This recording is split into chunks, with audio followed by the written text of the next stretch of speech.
You are listening to Your Physique Radio in association with IrishMuscle.ie. We are broadcasting worldwide via iTunes, YouTube, and Facebook, bringing you the latest in bodybuilding, fitness, and nutrition. Your Physique Radio. It's your physique. It's your choice. Alright everybody, welcome along to Your Physique Radio. This is episode number 19. We had a hiatus for the last 4 weeks, but we are back. My name is Colin Kennedy, and joining me on the line, fresh off of his weekend in Limerick, is Craig Clifford. Of course, Craig was at the RIBBF National Bodybuilding Championships held in Limerick in Ireland. Guest poser on the day was Kai Green, along with George Farah, in attendance for a seminar on Saturday. We'll get into that more a little bit later on. The rest of the show then, we're going to be covering the Shrew Classic briefly, the Arnold Classic, the British Grand Prix, the Prague show, and of course we're going to have an interview of the week. And this week's interview of the week is going to be a good one. It's someone who is new to the industry, but I'm sure you've heard of this person's product if you haven't already seen it or read it for yourselves. Craig, how are you doing, pal? I'm alright, buddy. I'm alright. How are you getting on? I'm doing alright. How was your weekend? It was good. It was tiring, but that's something we'll get into a little later. But so far, so good, man. I'm enjoying life. Lots of work at the moment, so it's going well. Absolutely. How about you? Yeah, work is going super.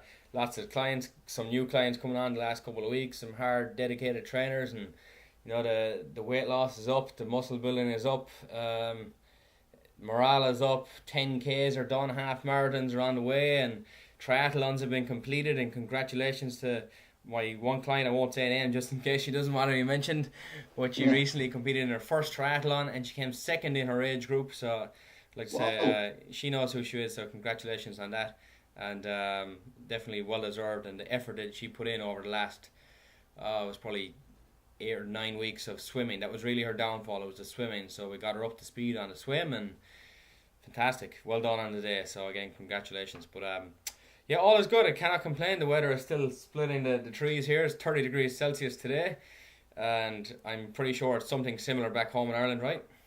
Yeah, we're a small bit warm. I think we're about 31 Celsius today, so yeah, they're about yeah, it's slightly bit warmer than you know. Yeah, and luckily enough, Fahrenheit maybe. Yeah, that makes more sense. Luckily enough, you mentioned just before we came on air the Hurricane Sandy that's in or on the east coast at the moment of the United States, and luckily enough, we haven't been affected. But if you or any of your friends have been affected, guys out there, you know, we do send our condolences your way and hope that you get through the next couple of days safely, and make sure to stay safe. And you know, while you're hunkered down in a bunker there, maybe have a listen to Your Physique Radio previous episodes, and share them with your family and friends as well. But anyways, good Colin. Absolutely. Craig, we will get rolling with the results of the last few shows. Like I said earlier, we've been away for 4 weeks, so just after the Olympia was our first show. Life has been rather busy in between now and then for you and I, so we didn't have a chance to get out there, but we are back, and this week is going to be mostly competition coverage, and we are beginning with the Shrew Classic. The results, Craig, I'll give the top 5 and we'll give the top 5s out in each categories, well, men 212 and men open. In the 212, with David Henry first place, Jose Raymond second, Mohammed Masoom Butt, our good friend, in third, Guy Cisternino in fourth, and Lucas Sladel in fifth. Going on a 212 alone, Craig, I mean, do you think it was just placed that way because that's how the Olympia judges had it, or was it genuinely judged correctly, do you think? It was tough to call. You say Jose Raymond was second, right? Yeah. Yeah, it was tough to call between Jose, in my opinion, between Jose and Masoom. They were very, very close, I thought. And I presume that just because of the way the Olympia went, that Jose got the nod there. One thing I will say about Masoom Butt, he looked brilliant in Shrew, even though he's not local, and the Pakistan-India thing is a bit of a animosity between the two nations, as far as I know. But they did take him as on their own, I believe. He got lots and lots of support there. And secondly, Masoom beat Lucas Osladil, so who beat him in Toronto. Yeah, that's got to be a big bonus for him, you know. Yeah, that's got to be the first and foremost. That was the most important thing to make sure he had progressed, was to beat Lucas Sladel, and he did it in convincing fashion. And I mean, like you said, I think some of the Olympia judging will have a sway on this, and that, you know, the international judges don't want to get hounded for the poor decisions here and there. But you know, on an overall, I think it was pretty well done. I think David Henry looked fantastic. I saw him a couple of weeks ago here in Phoenix at the Broads versus Pros, which is presented by RX Muscle. He wasn't a part of that actual event, but he was in attendance for some other. I think he was there for Protan. I believe his wife has something with Protan. And, he looked good, and he had great things to say about India and the people and the country and the experience. And, of course, it's always sweeter when you're coming home with a check for the winner, But it was a good showing for him. I believe he did look really, really well. I wouldn't have been terribly disappointed if he had won the Olympia. I said this before, and I'll say it again. I just think he is an amazing physique. He is one big little guy, and hopefully that makes sense to everyone out there. Solid, hard, great condition. He takes first place here in India, and I think it was well deserved, to be very fair. You said between second and third you're not so sure. Again, depending on the judges, depending on what you're looking for, if that was a local level show, who knows, I probably would have swapped the other way around. But because Jose Raymond is Jose Raymond, he had placed third at the Olympia, or fourth at the Olympia, sorry, and Masoom has only just kind of returned to the stage, and he's done a couple of pro shows now with American eyes watching. I think that may have been not necessarily in his benefit, but look, it is what it is. Masoom came back next couple of shows, and we'll speak about that later on, and he just keeps getting better and better as far as I'm concerned. But on an overall, I think the 212, the Shrew Classic, was judged pretty well, pretty fairly, and as far as the show itself goes, the feedback was that the production value, the stage, the crowd, just the whole atmosphere of the weekend itself was just amazing. So it's something I would love to experience for myself sometime. So Shrew, if you're listening, Colin Kennedy and Craig Clifford, we can send you our passport information and fly us out there to India in 2013 for the Shrew Classic, if you wish. But we'll leave that one with you. Absolutely, yeah, good talking. I could play it with Masoom, same flight. There you go. Yeah, you can share a seat as well. Just sit on his lap and save airfare. But going to the Open, then you'd first place Phil Heath, second Kai Green, third Tony Freeman, fourth Ruli Winkler, and fifth Michael Kefalianis. Now, out of these five guys here, Ruli Winkler to me should not have necessarily been a top four guy at a show like this. But if he wasn't top four, who else was going to be? Because to be fair, the rest of the grouping were not necessarily top tier guys, but with the exception, I believe, Ed Nunn, who I saw the week before at the Olympia, who to me, and I said it on the show last time out, did not look like he was going doing a show anytime soon, just because of the way he looked. Now, he was in a shirt, but I could see his forearms. He didn't look very lean, but by heck, he sure as hell proved me wrong. He went in there. I thought he looked really good, to be honest. I thought he definitely could have taken in the top five. Ends up in a tie for sixth or last, depending on how you want to look at it. And he gets beaten out by Mike Kefalianis and Ruli Winkler. I think he would have compared very well with Tony Freeman. Craig, what about you? Yeah, absolutely. I would 100% agree. Where was Tony in Shrew? Tony was sixth, was it? No, Tony got third place at the Shrew. Third? Yeah. Yeah, no, so it's the next show I'm thinking of, yeah. Actually, the last few weeks, one thing that has been going all over the bodybuilding world is Tony Freeman's rants. Have you been listening to them, Colin? You know what? I don't pay attention to his I suppose you call him rant. You call him rant. So yeah, I don't listen to them. I haven't watched any of them, whether they're good or bad for judges or against the judges. I don't know. Tell me what they're about. Well, basically, I mean, I'm kind of like yourself now. I wouldn't listen to people if they didn't get their placing and they're bitching and moaning about whatever. But I have to agree with the guy. I must say that, bodybuilding judges, like one set of judges will judge one way and another set of judges will judge it another way. And although it is subjective, you've got to have a standard. Yeah. So I mean, it's like, think of any other pro sport in the whole world. You couldn't have soccer give one rules and they play offside in England, they don't play offside in America. It just wouldn't work. Do you know what I mean? Or any made up rules in different places around the world for whatever chosen sport. Any pro sport will have a rule book, and the rule book doesn't matter if you're in India, America, or Argentina. It doesn't matter. Rule book should be the rule book, and because it must be very hard to get a bit bigger for these judges, or a little tighter for these judges. It doesn't really make any sense to do it this way. What do you think? You see, that's the thing with bodybuilding, because it's a subjective sport. You're never going to have a definitive, yes, he won. As much as you might have 5 or 6 judges who will all say, yeah, Phil Heath, first place. I guarantee you, if you ask all 5 judges, what should the next guy improve on, they'll all give a different answer. And, you know, a lot of that goes down with who you are, not how you look. And I don't know whether Tony Freeman gets some slack because he lets the judges know how he feels, or just because they genuinely don't like his physique.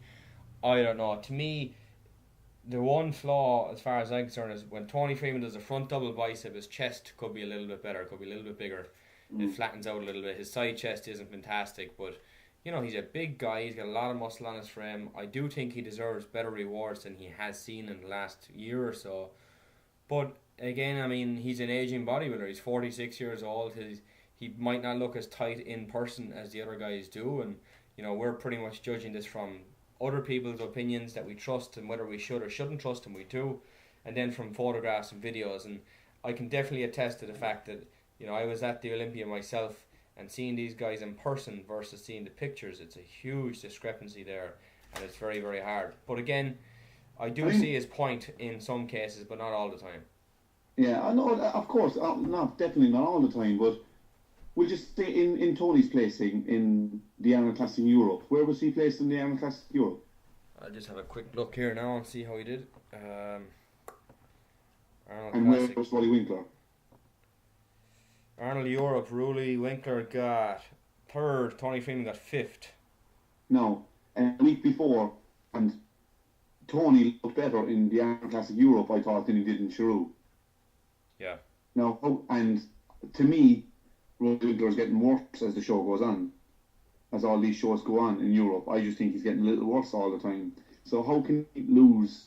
It must be very frustrating to know you're better than you were last week, but you lose to a guy who's not better than he was last week. I know. You see, to me, I judge a person on, and it's just the way I go. The front double bicep, to me, it has to look good. If the rest of it matches up, fantastic. But I judge the front double bicep because I want to still see abs. I want to see chest. I want to see big arms. I want to see quads. You know, where some people judge it from the back and behind, and some will judge off, you know, pure symmetry, this and that. But, you know, everyone will have their favourite shot. And some people will pick the most muscular as their, oh, well, who wins the most muscular? Technically, if you're more muscular than the next guy, you should win the show and all this. Again, everyone is different, and, you know, it is subjective. Everyone has their own opinions. Everyone sees things slightly different. We all have eyes, but we see different shades of colour. And, you know, it's just one of those things we have to deal with, unfortunately. And another thing he mentioned was it's like a traffic light system for posing, because people pose in loads of different ways, in loads of different times. The judges could call front double bicep. Now one guy could be showing off his quad first and doing my quad, blah, blah, blah, whatever, and everyone else is in the pose, and this fella's still getting into it, or whatever, and he's still holding it when they're calling the next round of poses, and all this, it looks all over the place, and it looks very messy, and I do agree with that, and it's something I noticed even at the show yesterday. I don't know, is it a disrespect for the judges, a disrespect for your opponents, or you think you're so great, you want everyone to look at you? I don't know, I don't like it. But what his traffic light system was on about, like, you get a red light, so you're in the break between posing, the orange light's going on, you gotta get ready for your pose, and the pose is called, and the green light comes on, and you have to be hitting the pose, and it stays on for, we'll say, 8-9 seconds or whatever it is, and the minute it goes off back to the red light, you have to drop out of it. You know what you're saying there now actually was very evident at the Olympia, because the guys would hit a shot and 2 of them would be in the shot, 2 would be finished, and 2 would be starting. And you're like, how can you compare 6 guys when only 2 of them are doing it? Yeah. I totally agree with you there, Colin. You can't compare 2 guys in the same pose if one's not holding the same pose as the next guy. Yeah.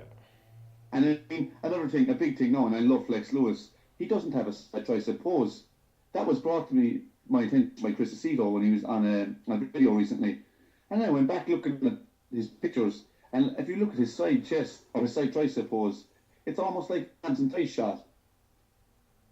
Because he turns into it, yeah. Yeah, I mean, not that there's anything wrong with that, but if everyone else is doing a side tricep pretty similarly, and he's doing something that's not, technically he should be knocked down for it, because it's not really a side chest pose, or a side tricep pose, sorry. Do you know what I mean? I know. Little things like this, I mean, if everyone's doing the same thing, just like you mentioned a minute ago, you can judge it perfectly. So everyone's holding at the same time for that 8, 9 seconds, 10 seconds. Everyone's pulling it. The judges are looking across the stage. Yeah, perfect. Or second, third, or whatever points you want to write down on your card. Perfect. You can't be waiting for a guy to come in. I don't think so anyway, because if you're waiting for someone to come in, you're not looking. You're looking at him and not looking at someone else. You see, that goes back to what we said earlier about pictures not being the same as being there in person, because in a picture you might have two guys who are actually holding their shot, two guys who are just coming out of it, and you're looking at the guy who's like, oh, he looks soft, he looks relaxed, you know.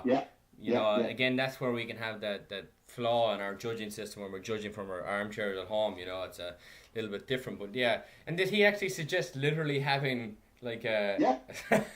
He actually called it the traffic light system. Bring in the Carlow County Council there and set up a traffic light. Yeah, but then it wouldn't work if it was something to do around. So. Ah, brilliant. Like, and he was saying the traffic light system, and if anyone wants to look up at this, just Google Tony Freeman's 5 rules of bodybuilding. Yeah. Just Google that. It's only about maybe 5 or 6 minutes. You find the video. You can actually go onto RX Muscle as well, and they have it on there. So it's worth seeing it. So. Well, what was another rule? There was another one. Oh yes, everyone should have the same tan. There should be no differences in tan. Even though obviously your skin complexion is going to be different. But as far as tan goes, everyone should have the same type of tan. And what was the other thing he said? And everyone should have the same coloured trunks. Everybody.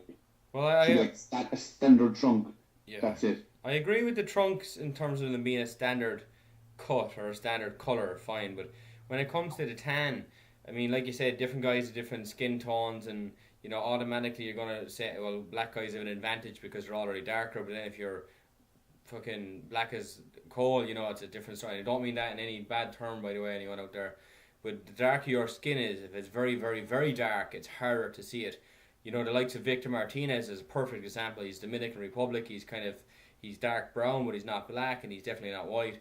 You know, he's got a nice skin complexion, and Phil Heath is the same. Phil is, I believe, his parents are African American, and somewhere along the line there's some Caucasian in there. So again, his skin tone reflects very well in the light, and it looks good in photo shoots and this and that.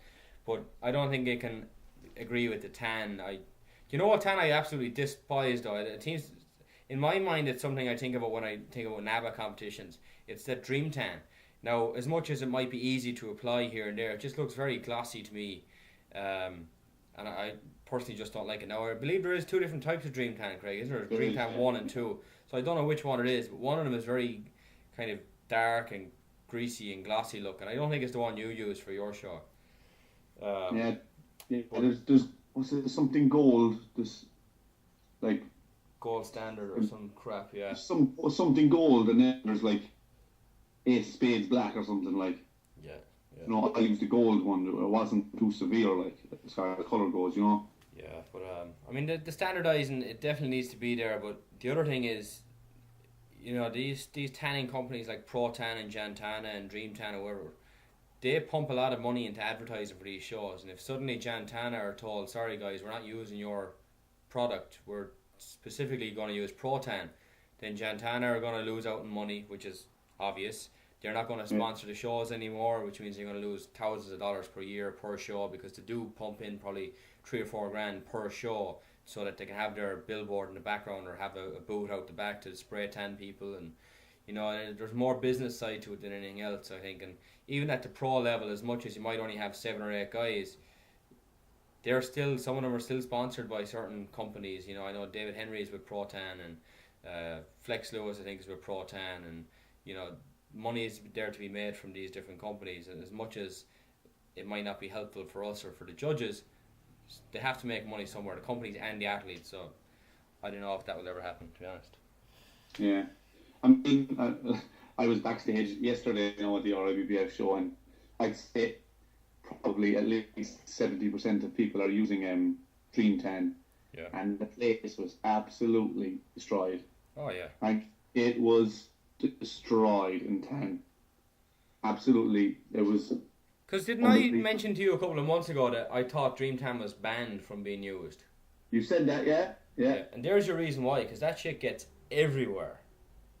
Absolutely everywhere. I can't imagine the poor hotel staff who have to clean up the sheets and crap after wherever the guy stayed last night, whether it was the Castle Troy Hotel or whatever it was, or Castle Gregor, I don't know where it is. But could you imagine going in the next morning and finding all this mud and shit all over those sheets? And I mean, I know you paid whatever it is, €100 for the night, and that's part and parcel of the cleaning, but that's it would be a shock to visit your first room after a bodybuilding show if you're a cleaner. You wouldn't know what you were looking at. Because I used the drink, and like I say, Colin, and it wasn't good, man.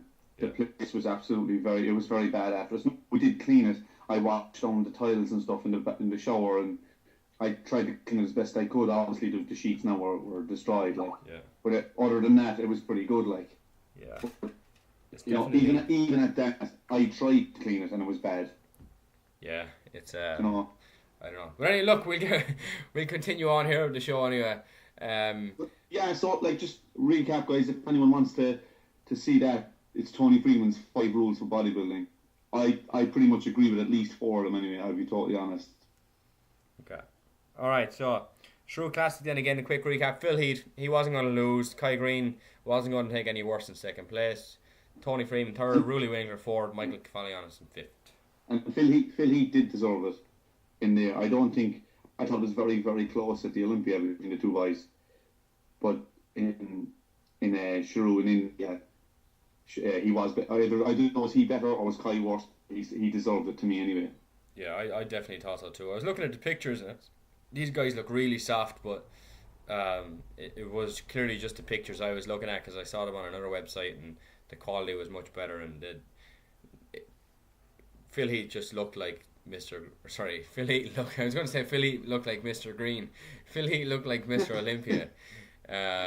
No question. I mean, on the day as well at the Olympia, I wasn't too sure about this or that, but the one pose where Phil always wins is just standing relaxed. He just looks fantastic. But look, he comes in, he takes on first place, second time in a row to do that. But now Jay Cutler is the official ambassador for the Shrew Classic, believe it or believe it not. Even though he wasn't competing this year, and who knows if he'll actually compete again next year, he is officially the ambassador for Indian bodybuilding, or at least the Shrew Classic. So you can expect to see him bumping that up. Yeah, it was announced a couple of weeks ago, but so the Indian people love him. He probably had just as many, if not more, autographs to sign than Phil Heath did while they were there. So, you know, it's I don't know what it is about Jay Cutler, but I mean, he is the all-American guy, I suppose. When you look at him on a page, he's blonde, he's big, he's muscular. You know, you look at his training DVDs and you see the house he's living, the lifestyle he's living. He's definitely living a dream. And, you know, they seem to take to him. So, congratulations, Jay Cutler, on becoming the ambassador. Congratulations, Phil Heath, on your first place victory, second time in a row. And we will move on with that, Craig, to the Arnold Classic Spain. So, this show was pretty much the same guys again. Sean Roden takes first place after taking third at the Olympia. He did not do India. He comes in here, takes first in Spain. Dennis Wolf hits second. Ruli Winkler in third. Something to argue about. Robert Trokowitz fourth. Tony Freeman in fifth. And Ronnie Raquel in sixth place. Craig, how do you see that? It's the men's open. Yeah, absolutely, man. I couldn't disagree with them, to be honest. In the Arnold Classic. His congratulations to what's his name? The guy who won, Colin. Sean Roden. I mean, he's got to be the story of 2012 in bodybuilding. What do you reckon? Yeah, you know what? He didn't win this past weekend, and we'll get to that one later on. But yeah, four pro wins. He starts it off in Tampa, then wins in Houston, goes on to the Olympia, takes third place. Then out to the Arnold Classic Europe. Then he moves on to the British Grand Prix, takes that, and then he gets a second place then in Prague over the weekend. But, you know, people forgot that Sean Roden was in the Olympia last year. Yeah. You know, I forgot myself because I actually said it to him the day after. He would say, "Hey, third place, pal, not bad for your first time." And he said, "No, actually, I was here last year." I was like, "Oh, shit." So, yeah, he took 11th place last year. And, you know, once you're outside that top 10, nobody remembers, and that's just a perfect example of it. And, you know, a lot of people thought he was a rookie this year because he hadn't done very well in previous times. But, look, he takes third place at the Olympia, which is fantastic. Won the 2 shows before that. His next 2 shows after that, he's now sponsored by Ronnie Coleman's Signature Series supplement line. Apparently that was pretty close to a record-breaking deal as well. So, Sean Roden, all I can see is bigger and better things for him. And what happened over the weekend, whether it was just a judge's call or a conditioning aspect, I don't know, but he takes second place. But again, staying with Arnold Europe, he wins. Dennis Wolf in second place, Rulli in third. Craig, I would imagine you've got a problem with Rulli Winkler taking third place at the Arnold Classic Spain. Absolutely. And I hate, it might sound like I'm ripping on Rulli, and I'm not, because I like Rulli Winkler. He's a cool bodybuilder. He seems to have a class physique. Mind you, I don't know what happened to his legs this year, but he just, to me, like, when he's up against these other guys, if you see Rulli Winkler on his own, on stage, or just whatever, he looks tremendous. But when he's compared against your Sean Rodens, your Tony Freemans, your Ed Nuns, all these guys, Johnny Jackson, he's just not going to beat them. Not in his current form or his current physique. He's just not, unless he does something drastic next year, maybe take a year off, which mightn't be a bad idea either. But yeah, I don't know. It just, like, again, this is going back to the judging thing. I don't know. It just winds me up a bit. It really does. And what do you think it is about Rulli Winkler? He's gone up and down so much in the last couple of years. He came onto the scene and it was crazy, and he looked fantastic. Crazy tricep, crazy quads, and things just seem to have changed and not for the better. So what do you think his issue is? Do you think he's just sitting back and relaxing too much in the off season, or what? Because he hasn't changed his diet prep lady. That's still whatever her name is. I don't know. His training videos are still up to date. He's always on teamandro.com or whatever it is. He's progressing in terms of the athlete side of it and the fan base, but he's definitely not progressing in terms of physique. Yeah, I don't know. I mean, I don't want to blame the trainer, because she, by all accounts, is supposed to be very, very good. I have seen a video of her kind of ripping him up one day because he didn't go to the gym or he didn't do his cardio, and I'd seen the video. I can't remember who posted it. Maybe it was BSN or something. I'm not sure who it was, but she was going to town on him, like, in Dutch, like, saying, like, basically saying, "You lazy bastard, why didn't you go do your cardio this morning," kind of a thing, Yeah. So unless, like what you say, he's getting lazy, that's the only thing that I could see. It's either that or the trainer. I don't know, or it could be a mix of both. I'm not sure. I don't know, but for him, he needs to really check himself at this stage, because he's going backwards, in my opinion. He needs to stop. He does need to stop and take stock of things. It ain't getting better.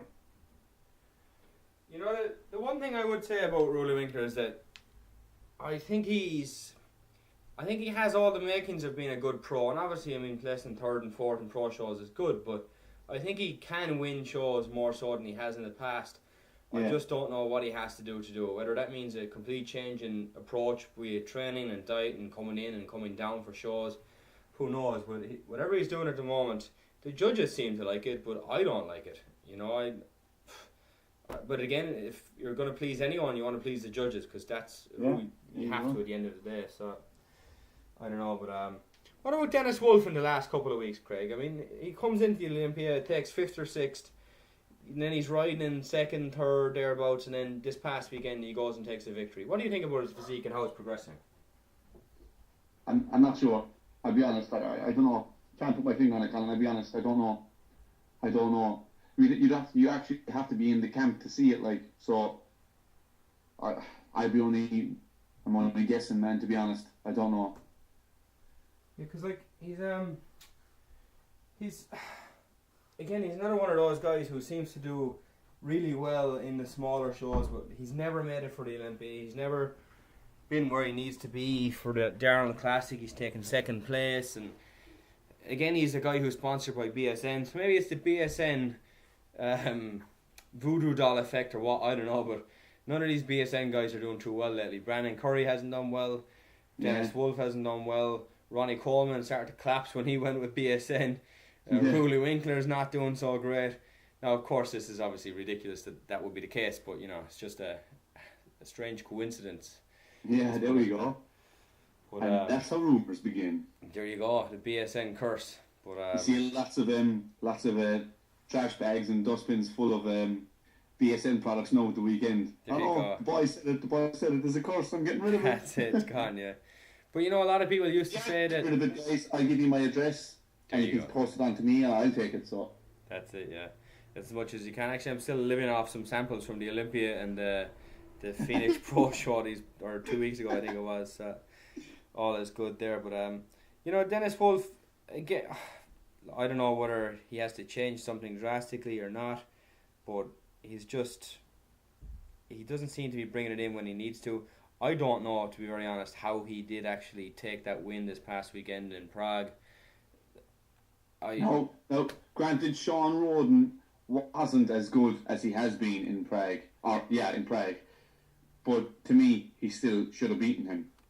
Yeah. Yeah, I don't know. Because, I mean, it says one of two things. Either Dennis Wolf progressed amazingly over the last 4 weeks to go from 2 places behind Roden at the Olympia to beating him here, which is a huge jump, let's be fair about it. Or Roden regressed an awful lot. And Roden didn't regress because he won the next 2 shows after the Olympia. So I don't know whether the judges just got it wrong. They were good lineups. Yeah. Yeah, there was no walk in the park, that's for sure. But look, it is what it is. Ronnie Raquel takes 6th, Tony Freeman in 5th, and Robert Petrokowicz in 4th, as he said. Ronnie Raquel looked, I mean, to me, he looks more impressive in person than he does in pictures. He's a really solid looking guy. He's very wide for his height. He's got crazy shoulders. A lot of mass and a lot of muscle on there, but he just doesn't seem to be rewarded lately, and you know, it is what it is, whether again he's aging or the judges are just fed up with his look, because he doesn't change from time to time. It's kind of like Dexter Jackson, you know what you're going to get with Dexter. You either like it or you don't, and the judges don't seem to be too fond of Ronnie Raquel. In terms of putting him in the winner's circle anyway, he's always thereabouts, but I don't think he's won a show in how long? I mean, can you ever remember Ronnie Raquel winning a show? I honestly can't remember, to be honest. I'm sure he won a couple in Europe after the Olympia and stuff, but that's about it. He got what? 5th at the Olympia one year? 6th, 5th? About 2-3 years ago, I think it was 5th. I think he got. Yeah, he got. Ever since then, I think either he's living off that. I don't know. But you actually mentioned something a while ago about he hasn't changed, and you put him in like Dexter Jackson hasn't changed, and Dexter didn't change that much either in the last few years.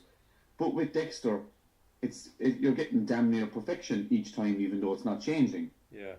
Whereas Ronnie Raquel, he has good points, but he also has weak points. So I mean, you know. I'll give you a quick rundown here of Ronnie Raquel's past history. So in 2005, he was at the Olympia. He takes 18th place. That's dead last. 2006, he's somehow qualified because he took 16th place. The Arnold Classic in 2007, he gets 8. Olympia 2007, he takes 11th. Arnold Classic 13. Olympia 2008, 14th. Arnold Classic 2009 takes 10th. And then he starts to kind of come up the way. He's in 7th at the Olympia in 2009 and 6th at the Arnold Classic 2010. He wins Mr. Europe Pro in 2010. Now, of course, that's what we kind of expected. If he was going to win, it was going to be on home soil as such. Yeah. Olympia 6th in 2010. Arnold Classic 6th in 2011. British Grand Prix 4th in 2011. And then, of course, he wins again Mr. Europe 2011. FIBO Power 2nd in 2011, New York Pro 2nd, Olympia 9, Arnold Europe 3rd, Nordic Pro 3rd, Olympia 13th this year, and then the last couple of shows 6th, 5th and a 7th place. You know, so he's only been inside the top three times in the last 5 years. Yeah. But yet we still consider him to be one of the best pros out there. That's a valid point actually, yeah. So maybe it's time to stop talking about Ronnie Raquel, and you know, maybe his placings are justified. That, you know, he hasn't been proving himself in the past, and I don't know why, but he does well in these big shows, the Olympia and the Arnold Classic. You know, placing top 6 in those is pretty damn good, but he's not winning anything else other than the Europe shows, and we have to presume there's some bias in that, you know. Yeah, you would think so.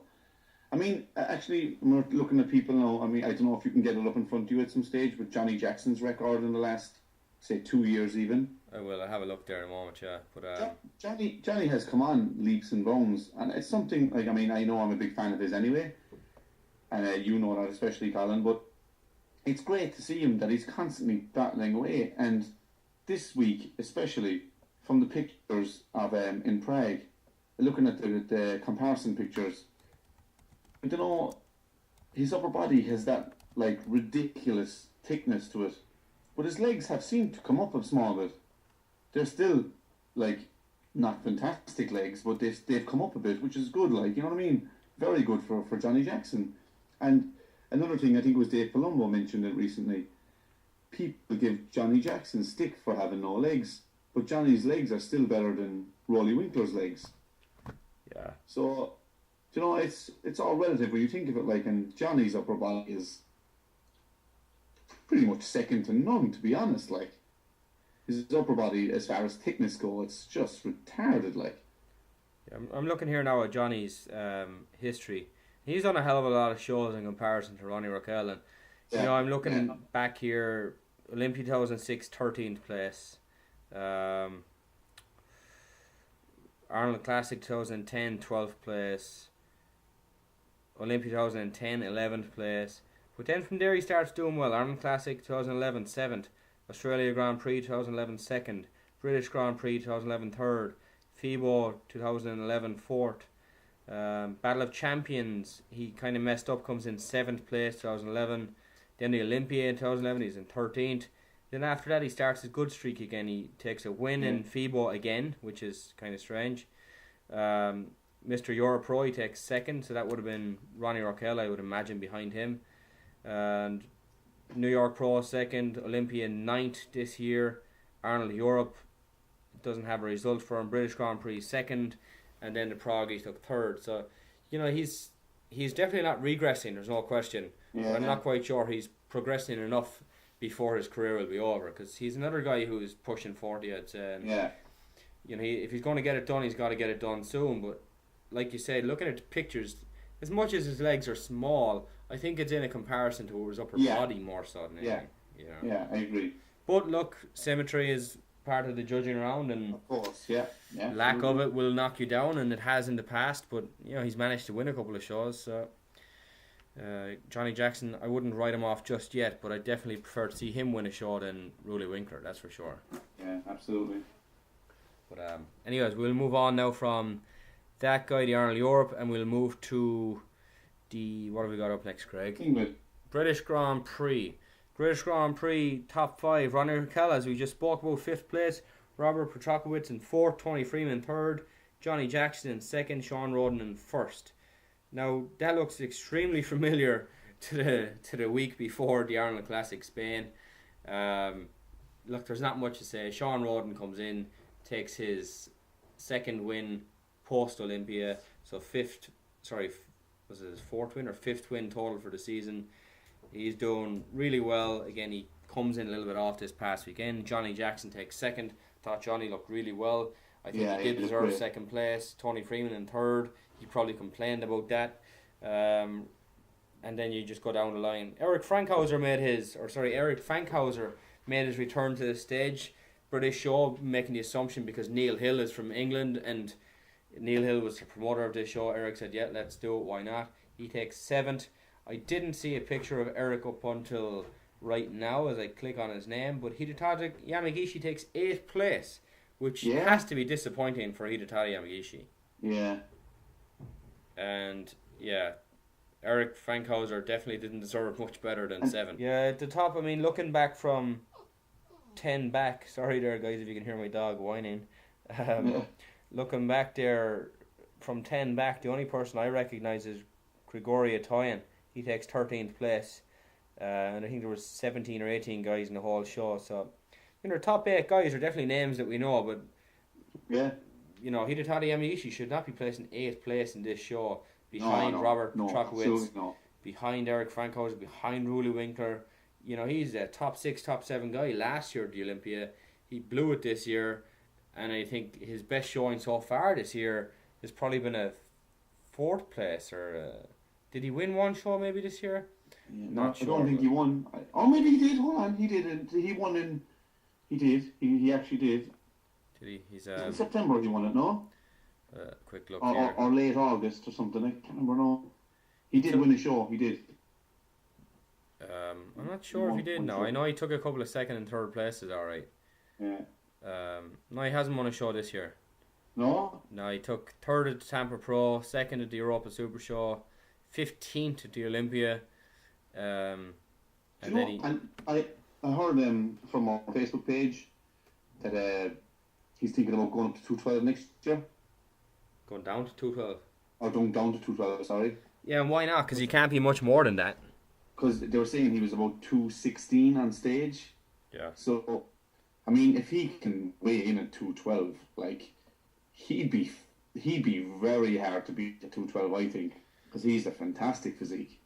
Yeah, I definitely think it would be a good move for him. It just shows that he realised that being in the open class is not going to do him any favours. You're better off, as much as the prize money might be smaller, I think you're better off to be a very good 212 guy than a mediocre open guy. Yeah. As much as it might be an ego drop for some of these guys, I don't think it should be, because your frame can only hold so much muscle. And exactly. But anyways, look, that was the British Grand Prix. Look, there was no real surprise. I think when you got 4 or 5 shows back to back like that after the Olympia, not much is really going to happen. Yeah, the basic couple of flip flops. That's about it, maybe. Yeah, but look, in the 212 class then at the British Grand Prix, it was a little bit different in that we had a few guys in there. Obviously, Flex Lewis was going to be there. Masoom Butt was going to be there. But to give you a full rundown of the actual results themselves, just give me 1 second here. I'll pull them back up. So going back, 10 days ago now, British Grand Prix. You had Flex Lewis in 1, Sami Al Haddad in 2, Jose Raymond in 3, Eduardo Correa in 4, and Masoom Butt in 5. After that, then, I mean, as much as I recognise some of their names, our listeners probably won't.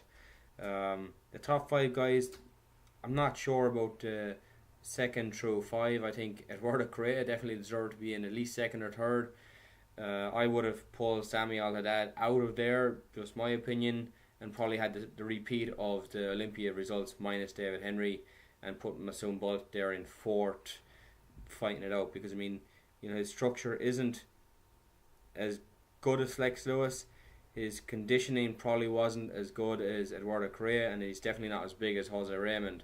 So to me, that's where he loses against those 3 people. But he definitely has a nice combination of all of them.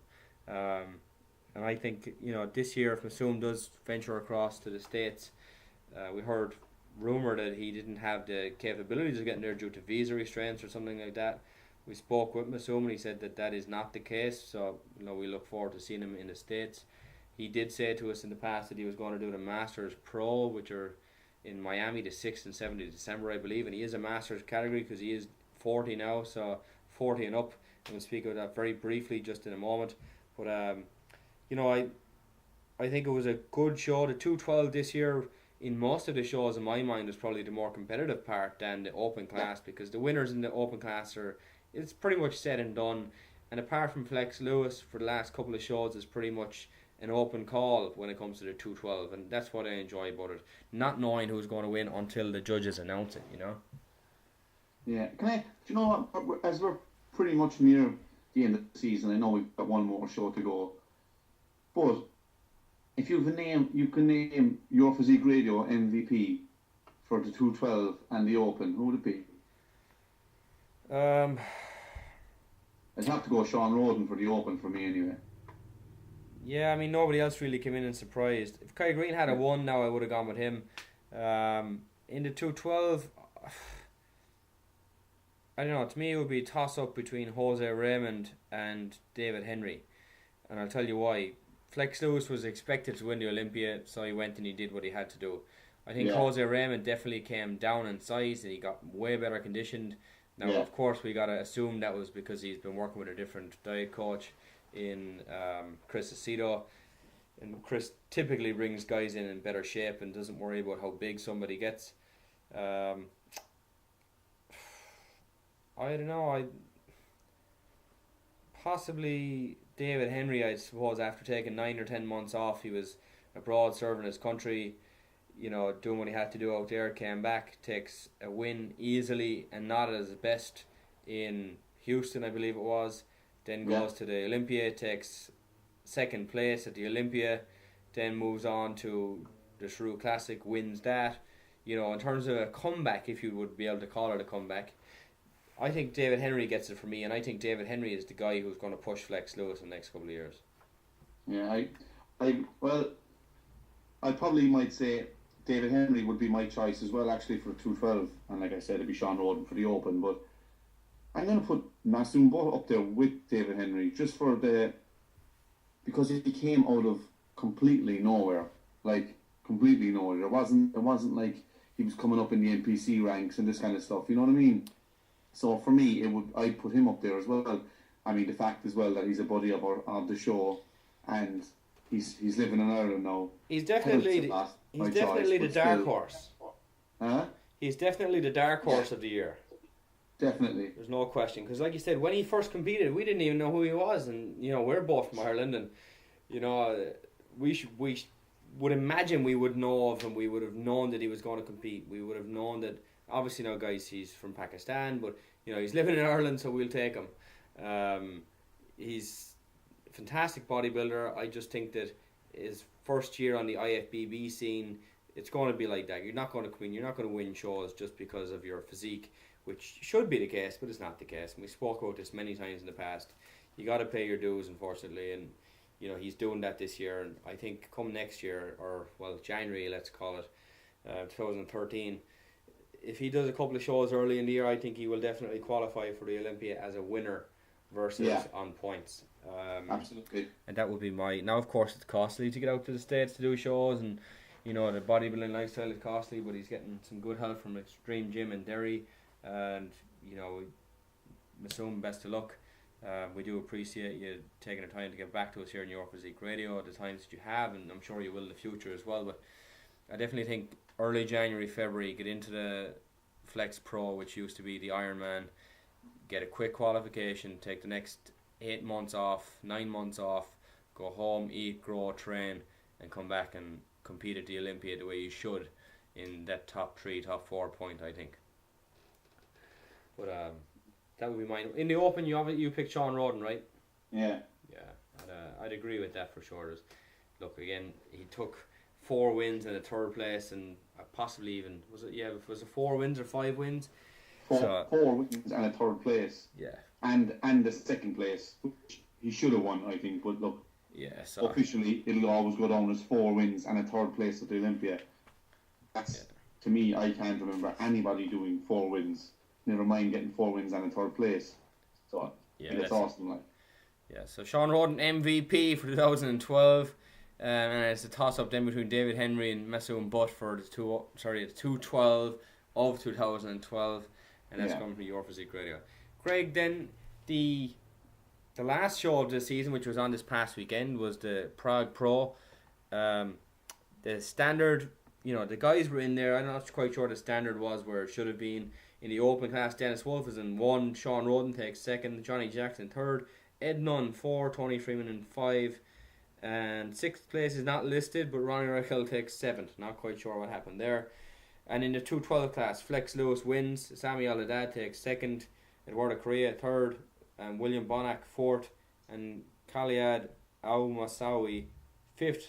And Masoom Button 6th. Now, I haven't seen much. I saw a little bit of the images and a little bit of feedback and commentary from RX Muscle. I'm not so sure about the 212 results. Again, Sami Al-Haddad comes in, he beats Eduardo Correa. Maybe the judges are seeing something I'm not seeing. I think he has a good physique, but I'm not quite sure he's better than Eduardo Correa. Going on the last couple of shows, that would mean Sami would be the number 2 or number 3 212 pound bodybuilder in the world. Standing there, I don't think he looks like that. I think David Henry clearly beats him. I think Flex Lewis beats him. I think Eduardo Correa beats him. I think Jose Raymond beats him. And Masoom Butt on his best day, I think, beats him as well. What do you think, Craig? I totally agree with you. Absolutely. Couldn't disagree with anything you just said there, Colin.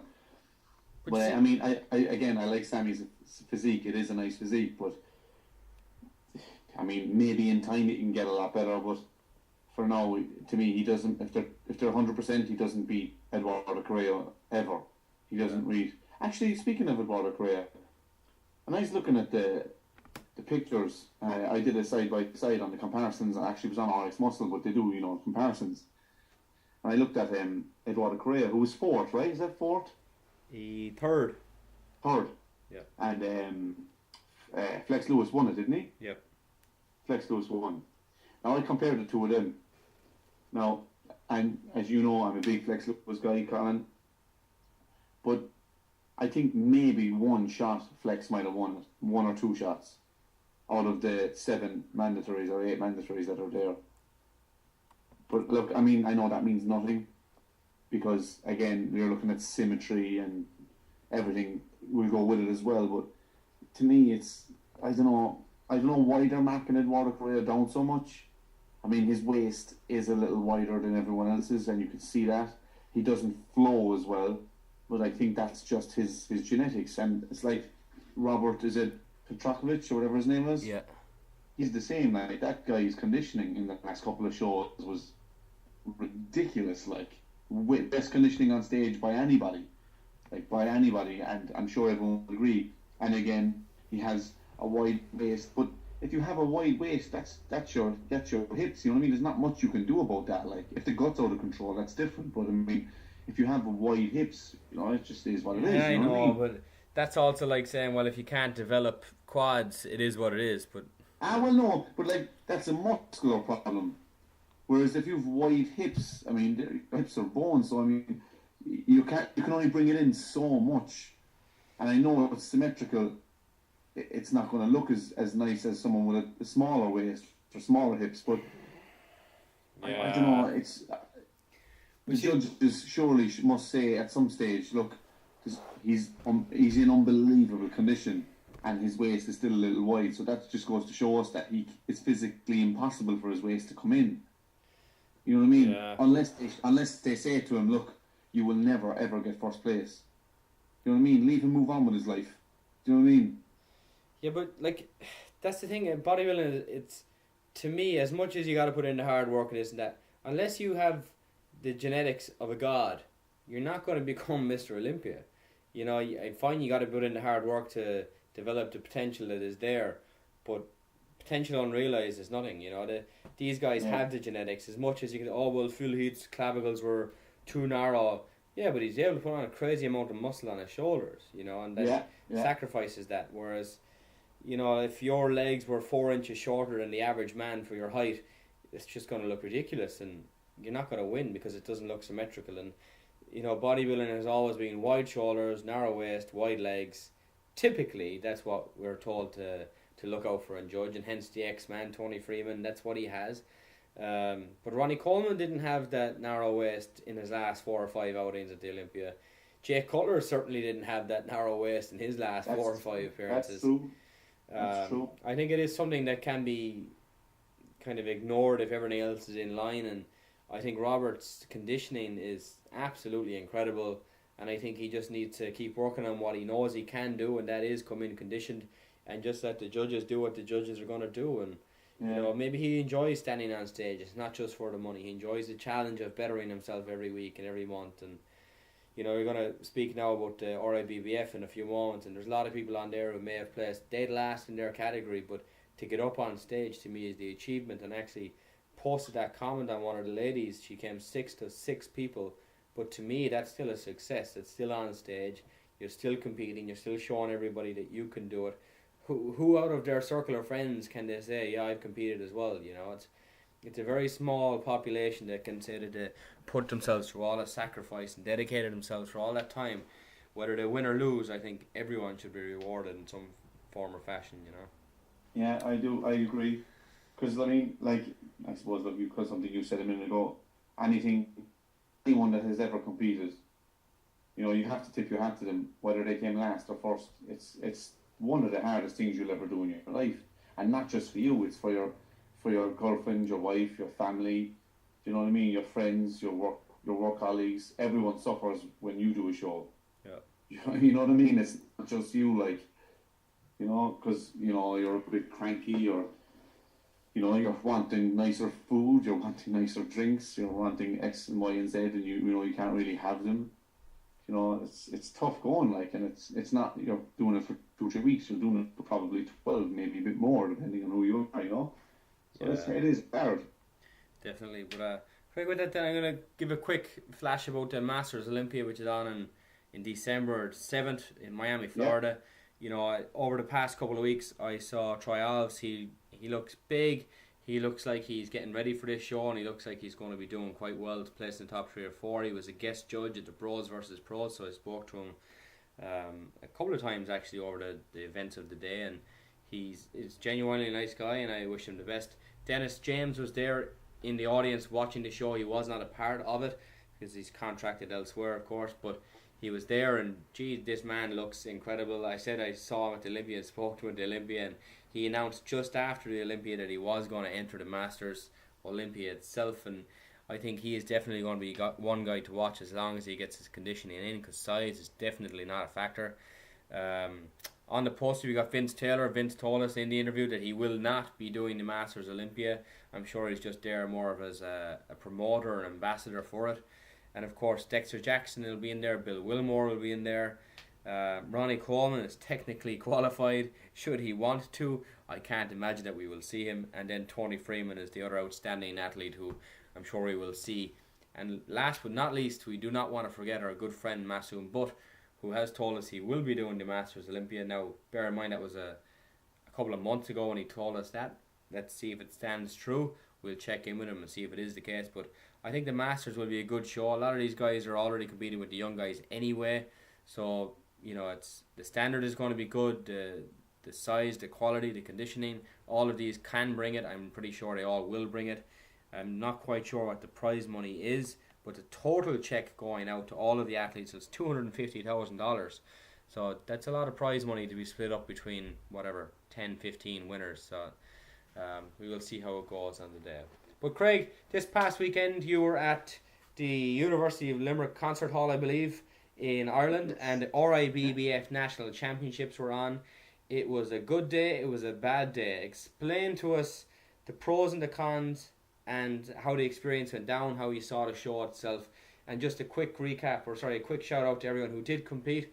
You know, if we make any comment, good or bad, about your physique, look, it's an unbiased opinion, it's our opinion. Maybe it'll help you progress and move forward. Maybe one of your friends hasn't got the balls to tell you that your legs are weak. You know, we're just going to tell it like it is, and I wasn't there myself, so I'm basing this upon pictures and Craig's feedback from he being there in person. And Craig, off you go, man. Well, look, I'm going to start with the positives. One huge positive was the amount of athletes competing. I think we had 139 compete, which is huge for Ireland. Like, it's absolutely huge amount of people competing. It's fantastic. We had our first bikini section, which was brilliant. It was great to see. I think it was 15 or 16 of them, which was great, especially for a first time round. So these are all positives. The arena was sold out for the night show, which is another positive. We had Kai Green competing. Again, an unbelievable man altogether. Kai Green was competing, was he? Yeah, sorry, yeah. in the first time, he was a guest poser, like, and I mean, you're not going to get a better guest poser. I was excited about watching his guest pose, and it paid off when it was finished because it was absolutely so worth it. He puts on a show. He doesn't just guest pose. He actually puts on a little show. Like, he guest poses with these masks, and he got like this cape on. It was like a Halloween type of a cape, and eventually he came off and he went into the crowd, and then he went off after a while, and then came back on, and then George Farrell said a few words. It was brilliant. All around, very, very good. Now, negatives. Okay, I suppose we start. First thing that came to my mind is the length of the show. Now, I arrived at 10:30, which was weigh-in time. I arrived myself at about the exact same time. I went into the show about 10:30. I was getting the laptop set up, hooking up my Wi-Fi, getting extension leads, getting everything I needed at my seat, which was grand. And the boys looked after me inside in the UL concert hall. They got me all the leads I needed and gave me the codes and so on. So that was fine. Now, 10:30. I'm imagining this, guys. I'm leaving. No, this doesn't even come into the equation actually. So, I mean, I'm coming from Kerry, which is like about an hour, 10 minutes from Limerick. So I had to leave earlier. But so I arrived in at 10:30. And the show, they're doing the weigh-in and they're talking, chit-chat and all this kind of stuff. So 12 o'clock comes and it was supposed to be starting and it didn't start at 12. Prejudging it started a little later, so that wasn't good, especially when you've 139 people to get through. So the prejudging went on for a few hours. Then they had, I think the prejudging ended at about 3:30 maybe, 3:45. For 139 people to get through, you want to get prejudging started ASAP. Now, it obviously was a little late. So, and then we went on to the evening show, which also started a few minutes later than billed. And there were still guys competing at midnight. What? Which, at midnight, there were still guys on stage? Yes. Oh, I swear to you on this. Now, you're looking at the juniors and first timers and stuff, and whatever how bad it is for them, the weight guys categories, you know, the weight classes, they're the last 4 guys on. Now, there was the under 75s, which are the first guys on. I think they were on at about 10:45, 11 o'clock. Jesus Christ.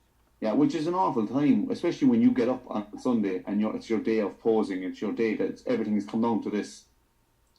And you're sipping on water, you're having rice cakes. You want to get up and do your thing as soon as possible. You know, you don't want to be hanging around till 11, 12 o'clock at night. And plus, you get your trophy, you want to go out and celebrate, you want to get something to eat. You don't want to leave the auditorium and everywhere is closed.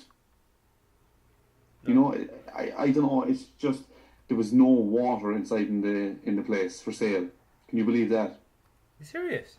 I swear to God, I went up, I got 2 protein bars, I had my shake with me, at the prejudging, and I went into the cafe to get 2 bottles of water to bring down with me, and they only had fizzy water, and I goes, well, we all sold out already, and this is like at 11 o'clock in the morning, and they were like, oh no, we don't have still water today.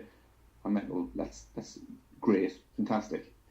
Anyway, and the bar opened alright in the evening, but they ran out of water, I think at 8 o'clock, 8:30, and it started at 6, so it was ridiculous. There was a massive poster showing all IBBF nationals on the stage up behind. Yeah.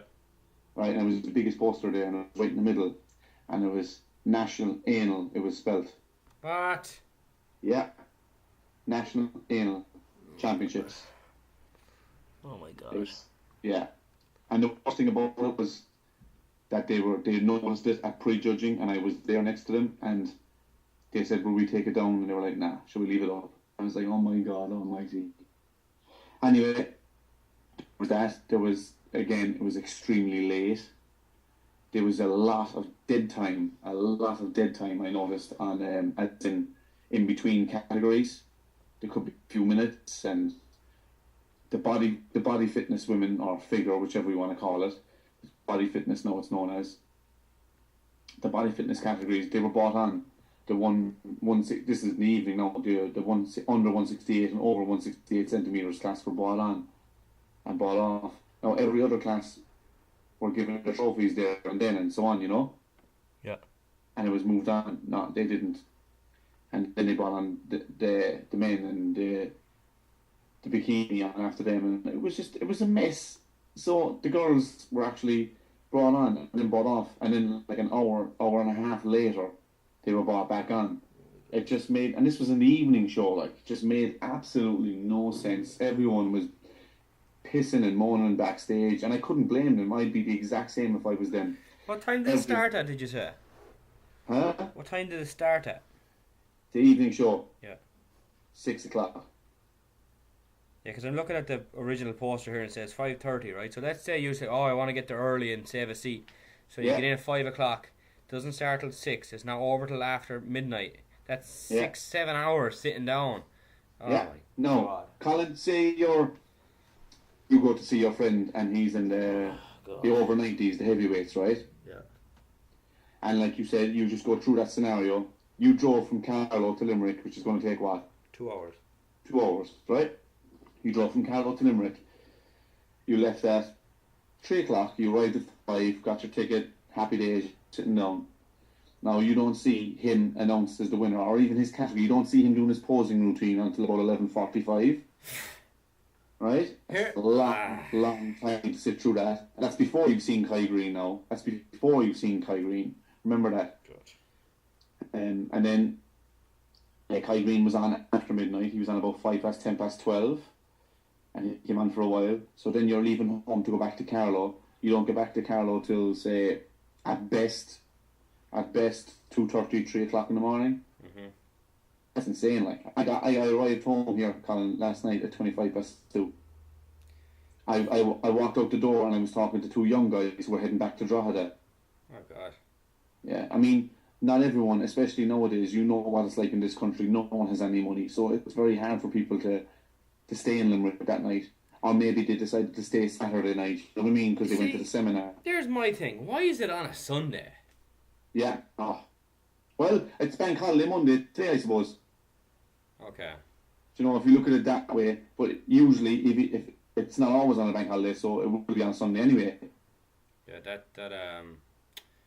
I don't know. I mean, I know there's obviously reasons for this, and the having Kai Green, maybe this was only his available weekend or whatever else, and the venue might not have been available on the other days and stuff like that. But they know right now that this time next year they're going to be doing this. They have to put it on a Saturday. At least that allows the competitors to fork out the extra money for the hotel, because look, that's part and parcel of it.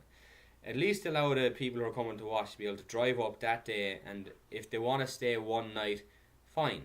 They shouldn't have to hang around for 2 days because they got to get there early and then they don't get out till 2 o'clock that night and they're forced to stay. That is ridiculous. That should have been done and dusted by 10 o'clock at the latest. Go home. At the latest, yeah. And what I'm sorry for, Colin, is the people with families.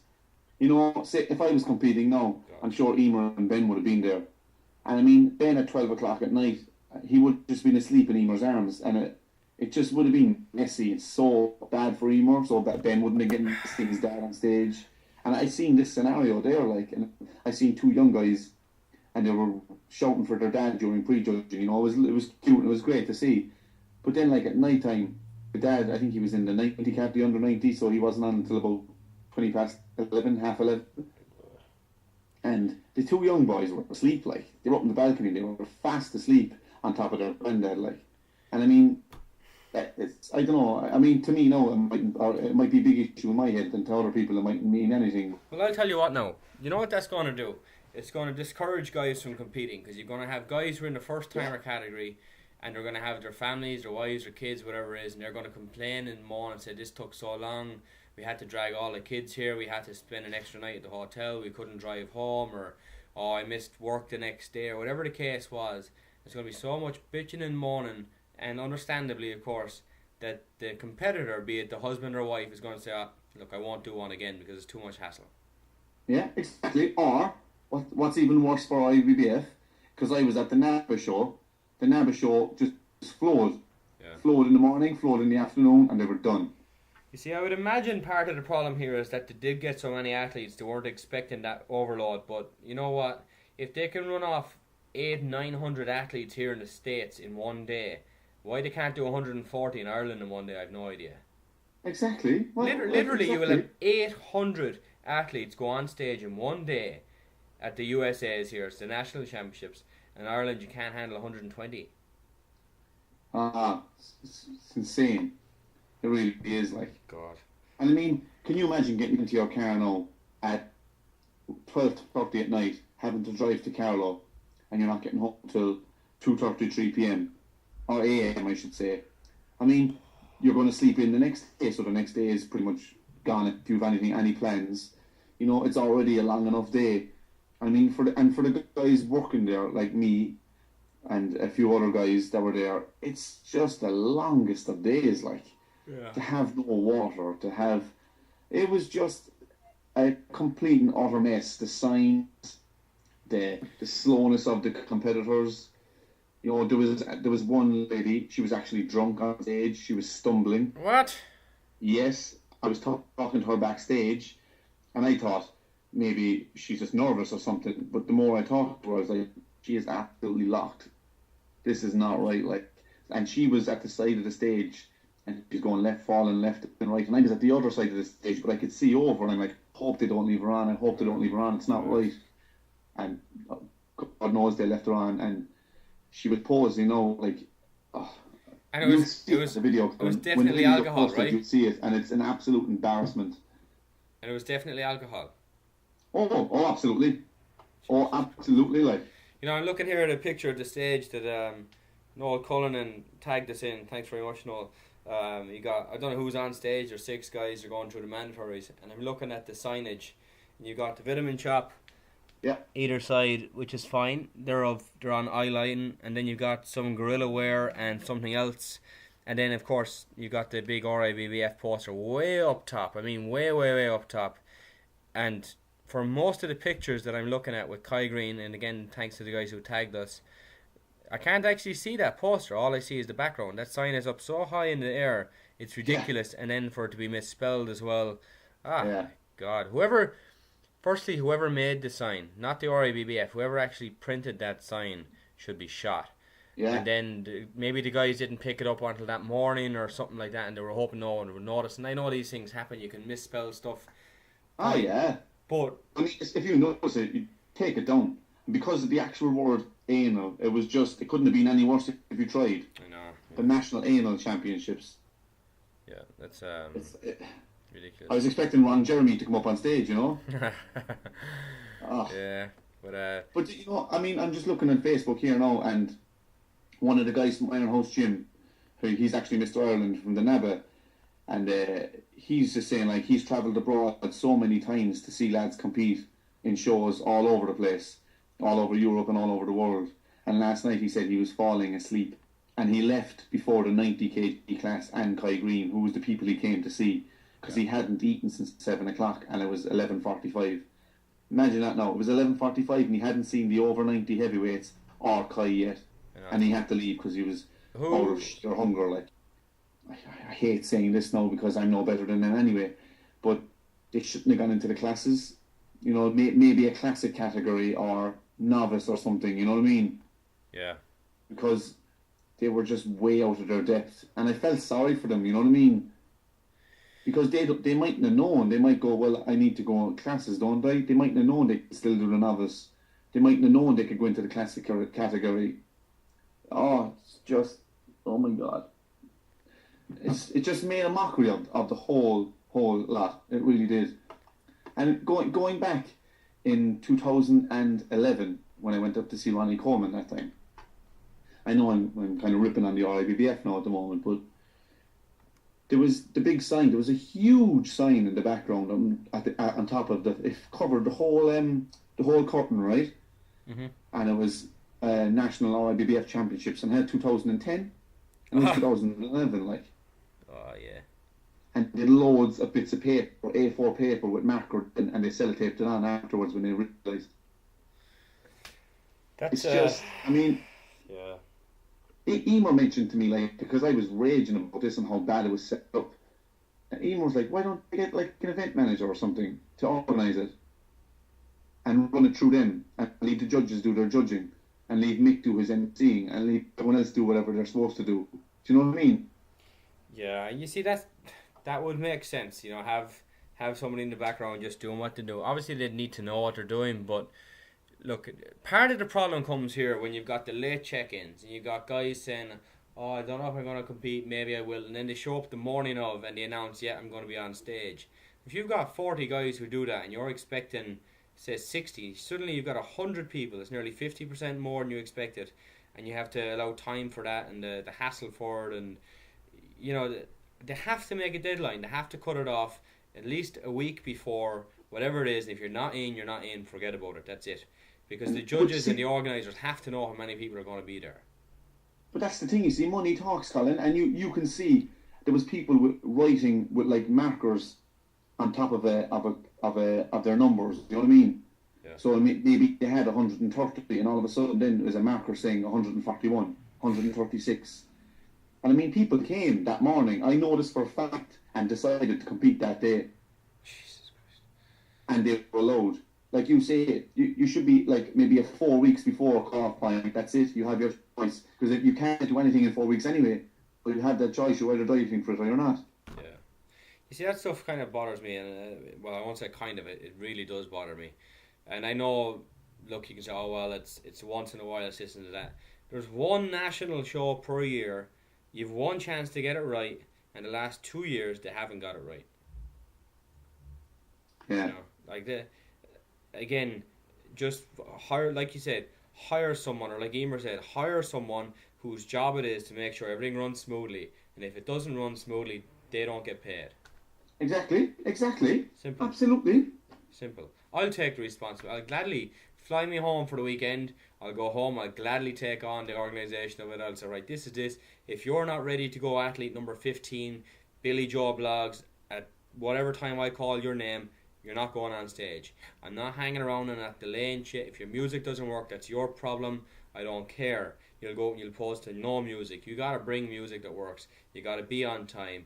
You gotta be appropriate. You can't be backstage drinking alcohol. As much as, look, it's freedom, you're of age and all this time, I think they should stick behind no alcohol behind stage or anything like this, because that is embarrassing as far as I'm concerned, to find out that somebody in a national level show is getting drunk backstage.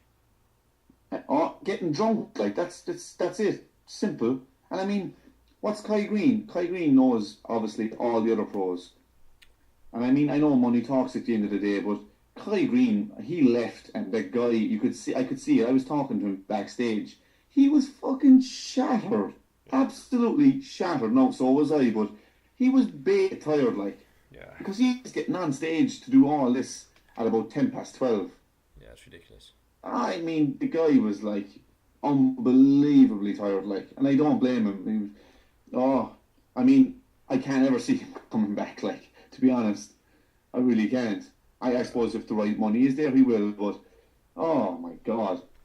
And look, as much as I'm dogging on the RIBBF, they do their best. But you know what, guys? I went to a show where there was 35 competitors in 2006 in Waterford.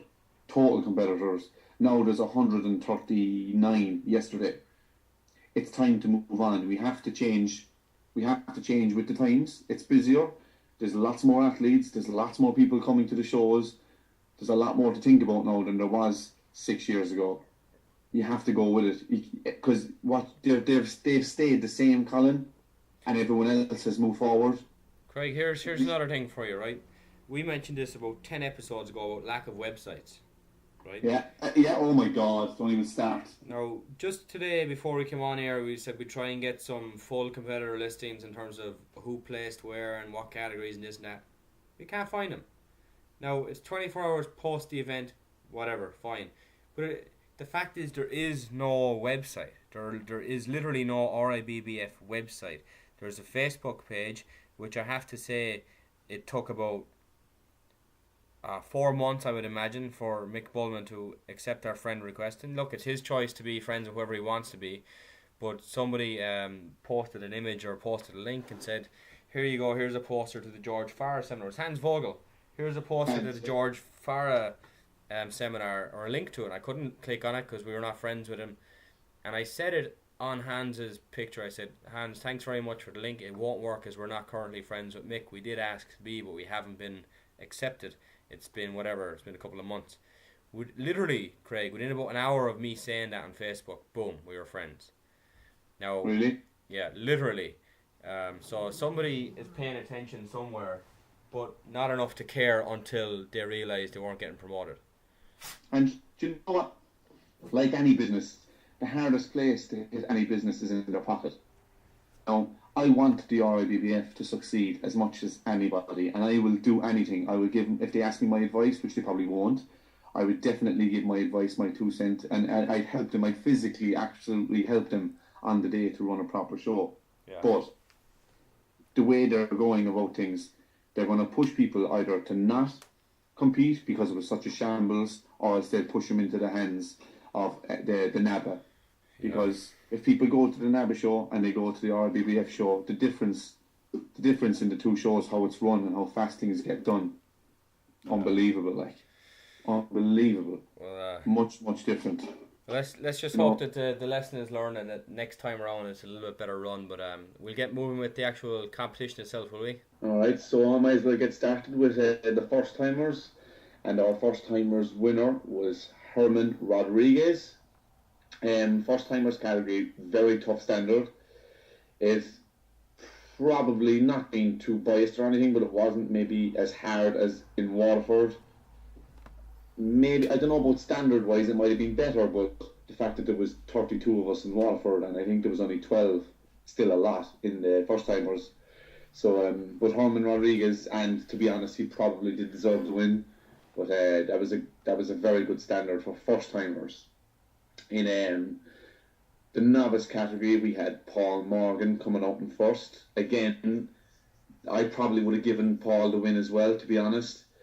Peter Kudlachik came in third. Now, I just mentioned mentioning him because he was one of the Cellucor battlers and he was training down in Castlemaine and he competed in Waterford, or not in Waterford, in the NABA show as well, and he didn't do too well in the NABA show.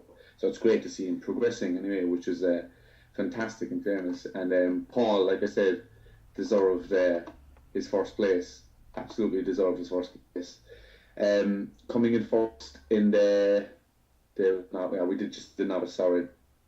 In the juniors was Blessing Adeweju. I hope I'm pronouncing his surname right, but Blessing anyway, we all know him as Blessing. So he came first in the juniors, and absolutely, to me, like, the guy has unbelievable amounts of muscle. Now, I have seen him in better condition, I must say that. And Eamon Doherty and Owen Schlingvine, I think I hope I'm pronouncing his name right. They're two boys from up the north.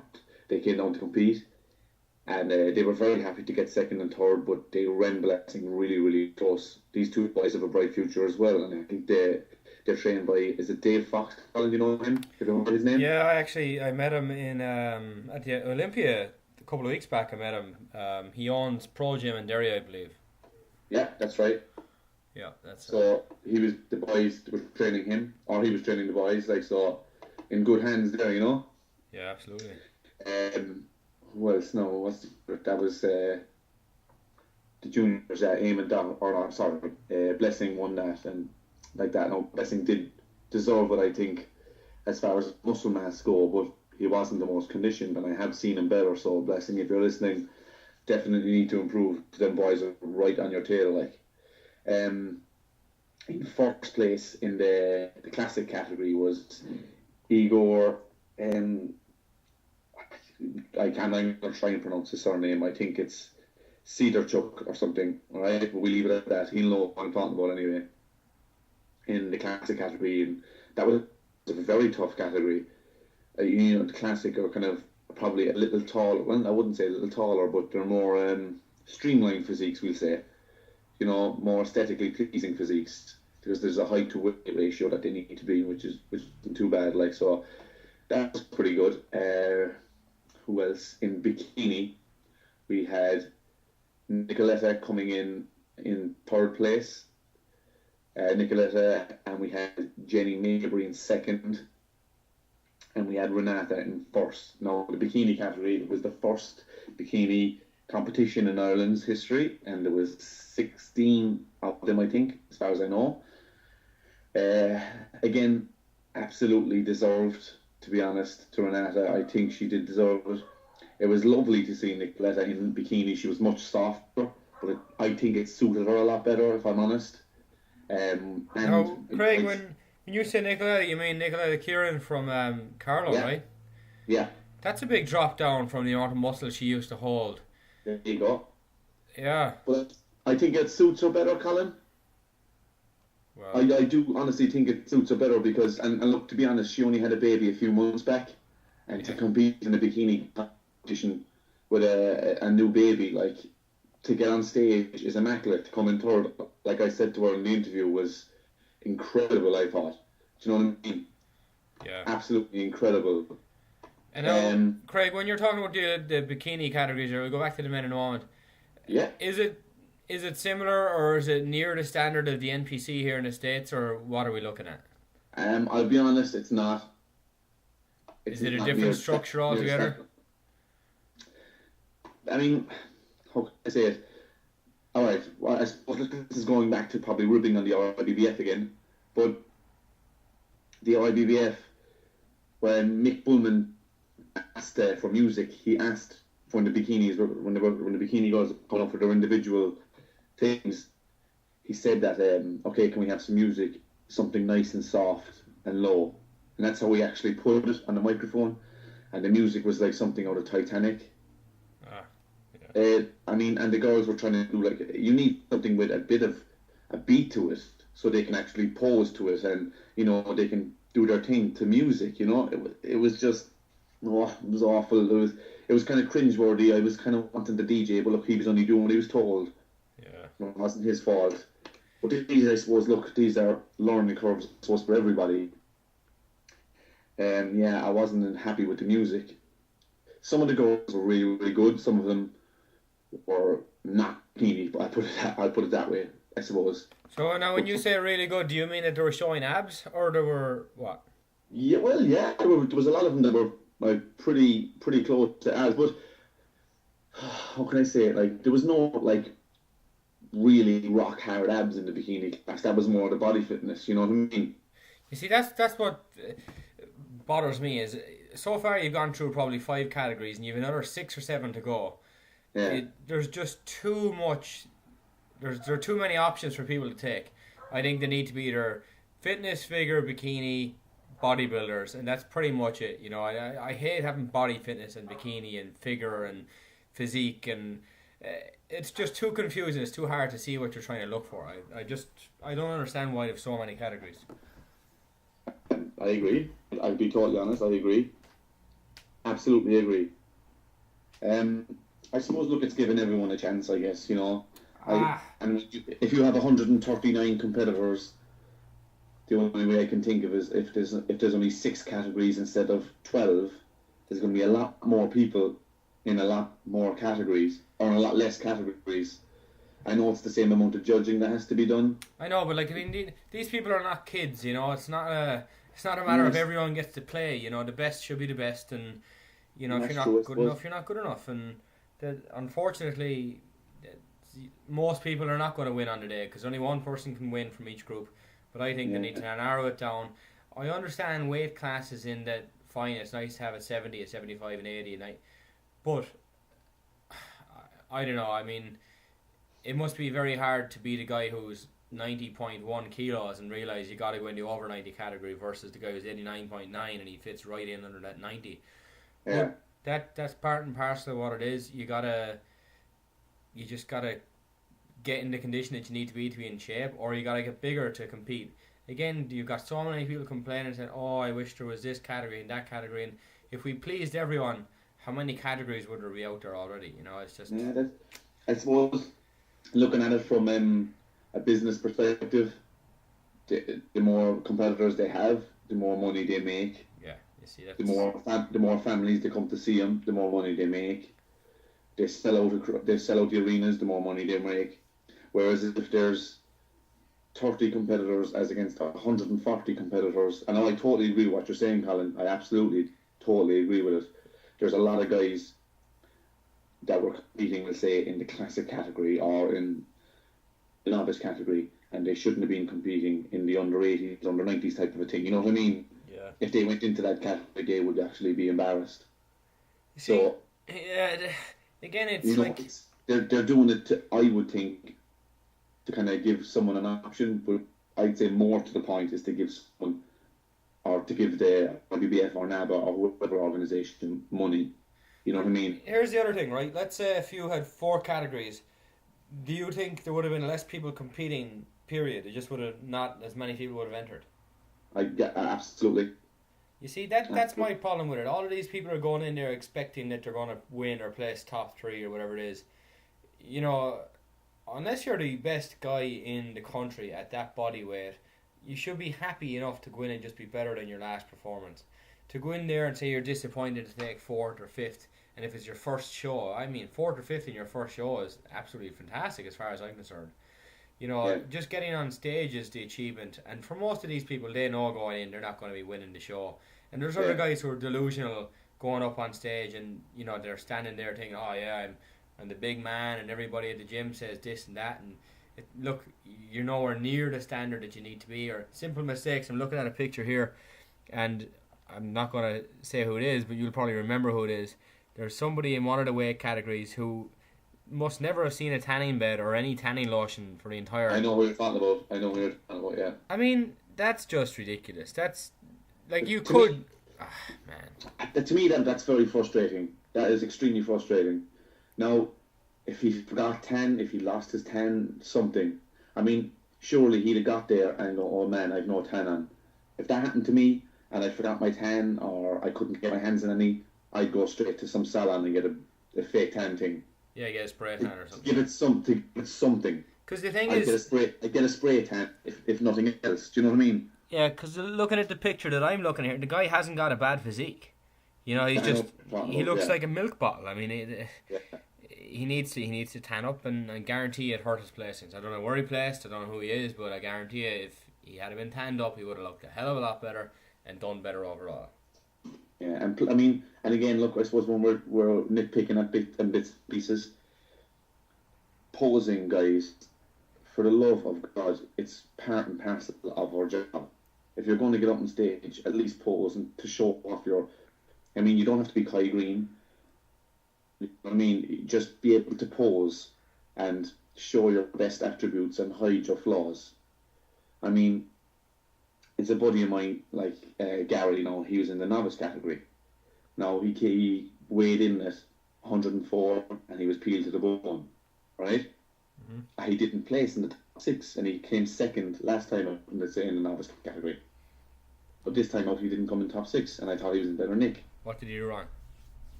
Pose again. Now, in the video, I suppose Irish Muscle are going to put the videos in the next coming days. You'll see he's posing. It's like I told him countless times to practice. You know this now, Colin, right? But for any of our listeners who are thinking about doing a show or contemplated, have done it at some stage, by posing, you're hardening the muscle, you're constantly flexing, and you know the feeling of when you hit that pose right in front of a mirror, and when you don't have the mirror then when you're on the stage, you know that feeling, and when you hit it, you know you've hit the pose. Things of that nature. It's like, I've said it to him, and like, countless times. I went down to him on Friday to practice posing, and he told me he'd done it, and went down on Saturday to help him with posing, and I don't know, for whatever reason we didn't do it on Saturday. He said he was heading to Limerick and he was going to practice in his room or something. So I don't know whether he did or not. But the only way I could see how he didn't come 6 or how he got out of the top 6 was the judges had him in second in Waterford, and now 6 months later he didn't make any improvements in his posing. You know what I mean? He's got like huge legs, huge hamstrings, huge quads, like massive chest, ridiculous back. He's got all the attributes to be a champion. But if you can't show it off, what good is it? You know, if you're doing a side tricep pose and you're hiding your obliques, you're hiding the corner of your quads, you know, all these little things, you're not bending the knee to get the hamstring out on a side pose, all these little things, you know what I mean? You don't remember what number he was, Craig, do you? Oh, lads, no. I tell you, no, if you're looking at any of the pictures, he's in the middle of the novice category. He's tall, like he's about 6'1". Look, I'll have a look back later on, but you know, posing, being able to display your physique is very, very important. You know, you got to be a good. It's like having a Ferrari in your garage, but if the door is closed, no one can see it. You know, you gotta be able to show it off. You know, bring it out, open up the doors, let everybody see it. Same when you're posing, you gotta be able to open up your lats. You gotta be able to pose, flex hard, know when to flex, know when to stand in your relaxed position, or so-called relaxed position. You know when to turn for the judges, and you gotta also know when you're in condition and when you're not. And I'm looking at some pictures here, and I have to say some of these dudes are not in condition. Yeah. Like, they're just not. There are some guys who are, and there's some guys who look like they have a great physique, they're just a little bit fat. And that might sound terrible if someone's gone through 10, 12 weeks or this or that. Or you got guys who, like you said, jumped in last minute, decided, I'm going to do this show. be prepared. Be ready a week or 2 weeks out if you have to be. If it's your first time round, you don't know how your body works. Don't go into a show out of shape. Like, I'm not just talking about holding water here. I'm talking about fat. Because I'm looking at one particular person now, and I don't see any abs on this dude. And there should be. If you're standing on a bodybuilding stage, there should be abs clearly visible, and there's just not. And it's disappointing. But again, I mean, I wasn't there. Pictures are pictures, but the other 3 guys in the picture look like they've got their conditioning down, and this one particular guy doesn't. So, but anyway, Craig, go on there about the next categories. Right, yeah. So we're heading into the women's side of it now, and we just, like I said, we just did the bikini. Now, in the under 168 centimeter, or as Mick Pullman said, under 168 kgs. Yeah. The winner was Elizabeth Varsasek. I think obviously I'm messing that up horribly, but if Elizabeth or Eliza or Lisa, whatever your name was, you know who I'm talking about. Yanka Nikolova came second and Antoinette Walsh in third. In the over 168 class, we had Irish Muscle Zone Anne-Marie Last, who came in first. And we had Legita, I'm not sure of her second name, I didn't get to interview her, so it's not wrote down. And Christina, again, and she was in third place. So Anne-Marie Last against Elizabeth for the overall body fitness, and Anne-Marie Last did not win. Elizabeth beat her in the pose down in that one. So that was I don't know, is it? Let me see. I don't know, is it deserved? I'm not sure, but yeah. Right, tell me this: what are they looking for in body fitness? Is it a figure competition? Or are they doing anything else other than just posing? Just posing. Now, to me, body fitness would be you're doing something on stage. Like, I'm thinking of Adele Garcia, this type of a thing, when I think of body fitness. Like, the name just doesn't even make sense, body fitness. Like, I think, you know what, in my opinion, body fitness degrades what these ladies are doing, because they're not fitness athletes. They're not just doing handstands and stuff. I think they're figure athletes, and to me that is a higher class, as much as people might be pissed off about that. I think that the term figure versus body fitness is a much better term. I think it much more represents what they're doing. They're displaying their figure. They're not showing body fitness on stage. How good you look has got nothing to do with fitness. I think that the name should be changed, and I think it deters some people from entering because they don't know what the judges are looking for. I don't know what the judges are looking for, and I follow this and we report on it, and there's a lack of definition in these different categories, and that's what bothers me the most. We went back to the bikini where it said no false tanning allowed, or a nice natural tan, I believe was the quote. Did you see any nice natural tans, Craig, except for that one guy we spoke about earlier on Saturday or Sunday? Natural tans, no, to be honest. Like, there was a lots of good tans. There was lots of guys who used the Jantana spray tans, you know. Yeah. And to me, I think that's definitely the way forward. Yeah. It's a nice looking tan, I think. I think the dream tan, and I used it myself. Whatever would be messy, if it's not applied right, it does look a bit crap. And plus, when you sweat a lot, it kind of runs, and sometimes it looks like you're bleeding. Yeah. If you're halfway inside in the audience, you look like a guy who looks like he's bleeding. He's obviously not, like, you know. And one thing I do agree with you actually, Colin, is, and I had, because I didn't have a list of the names or in my play-by-play for Irish Muscle, so I actually called it figure under 68 and figure over 168 in my play-by-play, not knowing that it was called body fitness. So to me, that strikes a chord anyway. Yeah, absolutely. You know, again, these are little things that just don't make any sense. Don't know why they're there, whatever. So look, we can talk about this all day. This is kind of going back to the RIBBF's whole setup, that it needs to be definitely looked at. And like I said, if you want my opinion, please ask, guys. Get us on Facebook. We'll give you the details at the end. Myself and Colin would be delighted to give our 2 cents. I'm sure I know a load of guys who want the RIBBF to succeed, and I am definitely one of them. I mean, Mick Bullman does a great job, and so do all the judges. It's a tough job, and they do a really good job. But it's like, any of us, sometimes we can get stuck in a rut and we need someone to kind of kick us out and kick us into gear, you know what I mean? Sometimes we can get stuck in a rut, and Colin, you can contest to that, and so can I. Yeah. Especially with training, you could be doing the same thing for a few months, and you kind of go, Jesus, what am I doing? Like, I need to either do a few heavy weeks or lighter weeks, or change something up. You know, you can get stuck in a rut very easily. Craig, tell me this: what is classic bodybuilding, and how is it judged differently than standard bodybuilding? Well, classic bodybuilding, it's not judged any differently because you've got to do the exact same poses. It's only what your physique will look like. It's a certain height, and you can't be over a certain weight at a certain height. Okay. So I'm not 100% sure, but it's something like if you were, say, 6 foot, I think it's in inches or whatever, or centimeters. You minus that by whatever amount, and that's the weight you can maximum be in kilos. Do you know what I mean? Yeah. So they do it by the math almost. That's how they get it. So yeah. To be honest, it's. I won't say what I was going to say. What I will say about the classic bodybuilding, just based on what you said to me, all it sounds like to me is that it's making it easier for the judges to judge because the guys are going to look somewhat similar.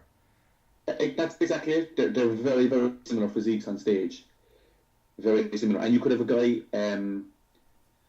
who's 5'5" competing against a guy who's 6'2", and because they do it by the math, and they should be pretty similar in physique as ratios go. You know what I mean? Yeah. Obviously, you can't compete in weight categories because the 5'5" is going to be obviously way lighter. Like. Yeah, well, you know what? Can in time, I suppose, but. Yeah, the physique itself, I mean, Dexter Jackson, Mr. Olympia at 5'6". You know, and he beat out guys who are 6'2". I think the absolute quality of the muscle should win hands out, and Dexter Jackson is a perfect example. Of course, he's a professional bodybuilder, but that guy started out as a bantamweight, which is 135 pounds as far as I know. So 135 went to 145, went to 155, 165, won whatever, and now obviously he's in the high 230s, thereabouts on stage. Fine, it's 20 years later, but you know, a lot of guys are looking for success way too soon. They're looking to win because, I'll come in on the top end of the 75s and that'll give me a better chance. So basically you're putting the idea in that your physique, in terms of its balance and flow, is not good enough, that you have to be bigger, you know, and I think that's where a lot of guys fall down, because if I'll put on more size, I'll come in, or I'm going to get lighter just to fit into a weight category. You got to fit the structure you have. You got to get up to the body size or the muscularity that your body can handle, and forget about the numbers. Whatever category you fall in, go into it. And I also understand where guys might be trying to avoid other people.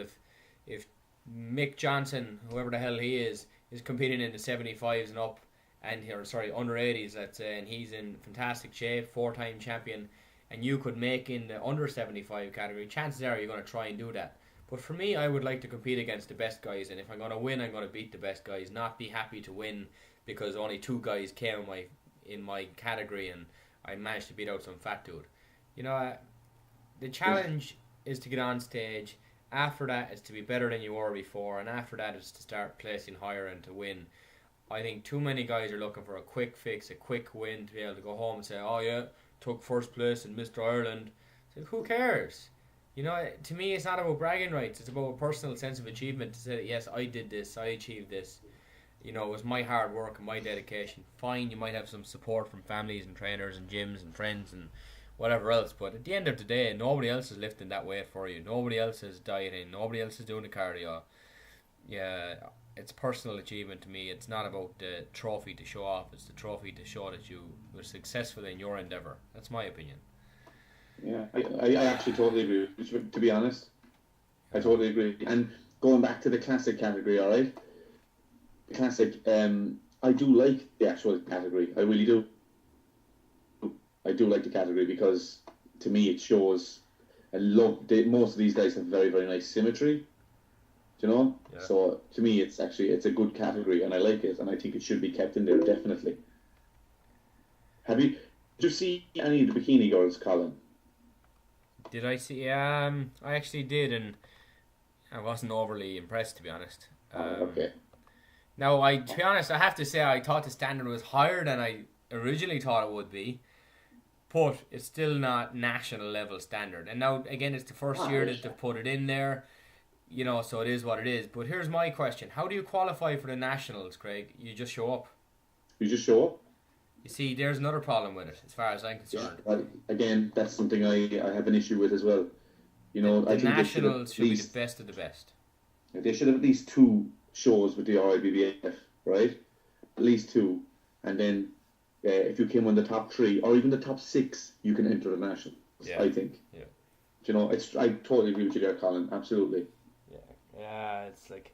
Because, I mean, it might not happen in this category, but let's say if you had one guy show up, and I've seen it before where only one guy has entered a certain weight category, and suddenly he's Mr. Ireland over 90 kilos. I'm like, what the hell is that? It's just it's a complete shambles. It's a knock on the RIBBF or NABA, whoever it is. It makes the organisation look like it's crap just because they didn't have enough competitors. You know, in Canada, let's say if 2 guys go to the national championships and both guys look like they could do well on the pro circuit, they'll award one of them the overall, and the second guy can actually be granted a pro card based on his potential, right? Yeah. Now, if you were to do the opposite of that in bodybuilding and say, well, fine, you won your overall or you won your category, but we don't think you're good enough to go on to the next level, then I'm sorry, pull them back down. Because as much as you can say, well, you only can beat the people who are standing next to you, if you can't go to Europe or you can't go to the World Championships and at least stand there and look like you belong, you shouldn't be qualifying to go there. Yeah, I totally agree with you, man. Absolutely, totally agree with you. You got to set a standard, and I don't care. I mean, like I said, look, they're not children. It's not get a badge for playing or get a badge for losing. You know, you got to go. You got to look good. You got to do your hard work, and you got to win to be rewarded, and you got to deserve to win. And I just think that the system is a little bit flawed. There's too many categories. There's not enough organisation behind it, and the fact that the national champion, you could walk in, it could be your first ever show, and you win the national championships. Fair play to you, but I think you should have to pre-qualify. Yeah, I agree. But anyway, so I think we should probably move on, Colin. Anyway. Yeah. Sorry, I know, guys. We went in a bit of a rant, but sure, we keep going anyway. In the men's weight categories, though, we have Tao Jinghonan. Again, he came first in the under 70s. Anyway, I probably absolutely made a complete shambles of his name, but sorry, guys. In the first, we have in the 75 kg category, we have Derek Boylan. In the 80 kg, we had Daniel Agbor, and also in that one, we had David Geller, who came second. Now, again, Daniel was very emotional on stage with the win, and great bodybuilder and a great champion, but just from anyone can look at the pictures, but I was there in person, and I would have had David beating him, to be honest. But look, that's for another day. What else did we have? We had, the 80 kg category. Oh yeah, sorry, that was Daniel Agbor. In the 90 kg, we had Vinnie Crane, who came in first. We see there now, who else have I got? Yes, the over 90 kgs, we had Ronan Doherty, who had a class physique, but which is funny, he had a beard. It's not very often you see a guy with a beard on stage. Tell me this, Craig. Did Ronan Doherty compete years ago in the NPC in the States? I don't know, man. Because somebody posted a video of Ronan Doherty on Facebook last week, I think it was, and it was age 21 or age 22, and it was a video. Oh, yes. Yeah. Now, I didn't watch the video, but it looked like something that would be on Muscle Time or Muscle whatever, NPC News, that type of thing. Now, I didn't watch it, so maybe I'm wrong, but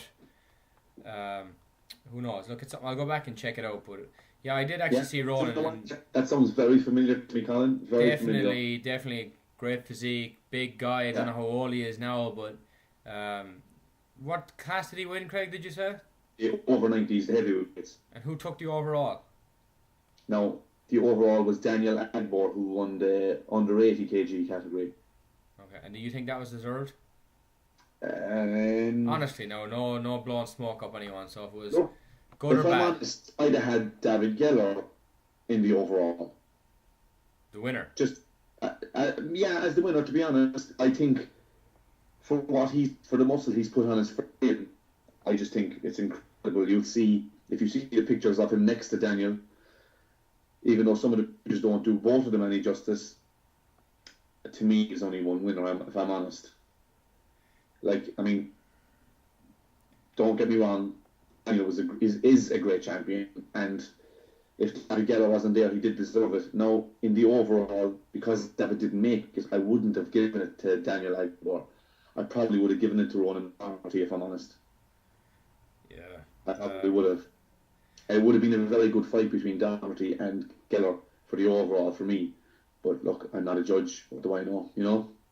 Yeah. Now, tell me, the guy who won the under 80, was he older? No. What did he look like? He's black. I'm looking at him right now. Yeah. No, I don't think he should have beat David. Yeah, no, as much as he has a good physique, I'm looking at the pictures here, and I think David definitely has a better shape. There is one guy in the group. He's doing a front lat spread. He looks quite conditioned. He looks pretty good. He looks a little bit older than the rest of the athletes. Now maybe it's just a good shot for him, but yeah, on the overall, I'm looking at David on the under 90 winner.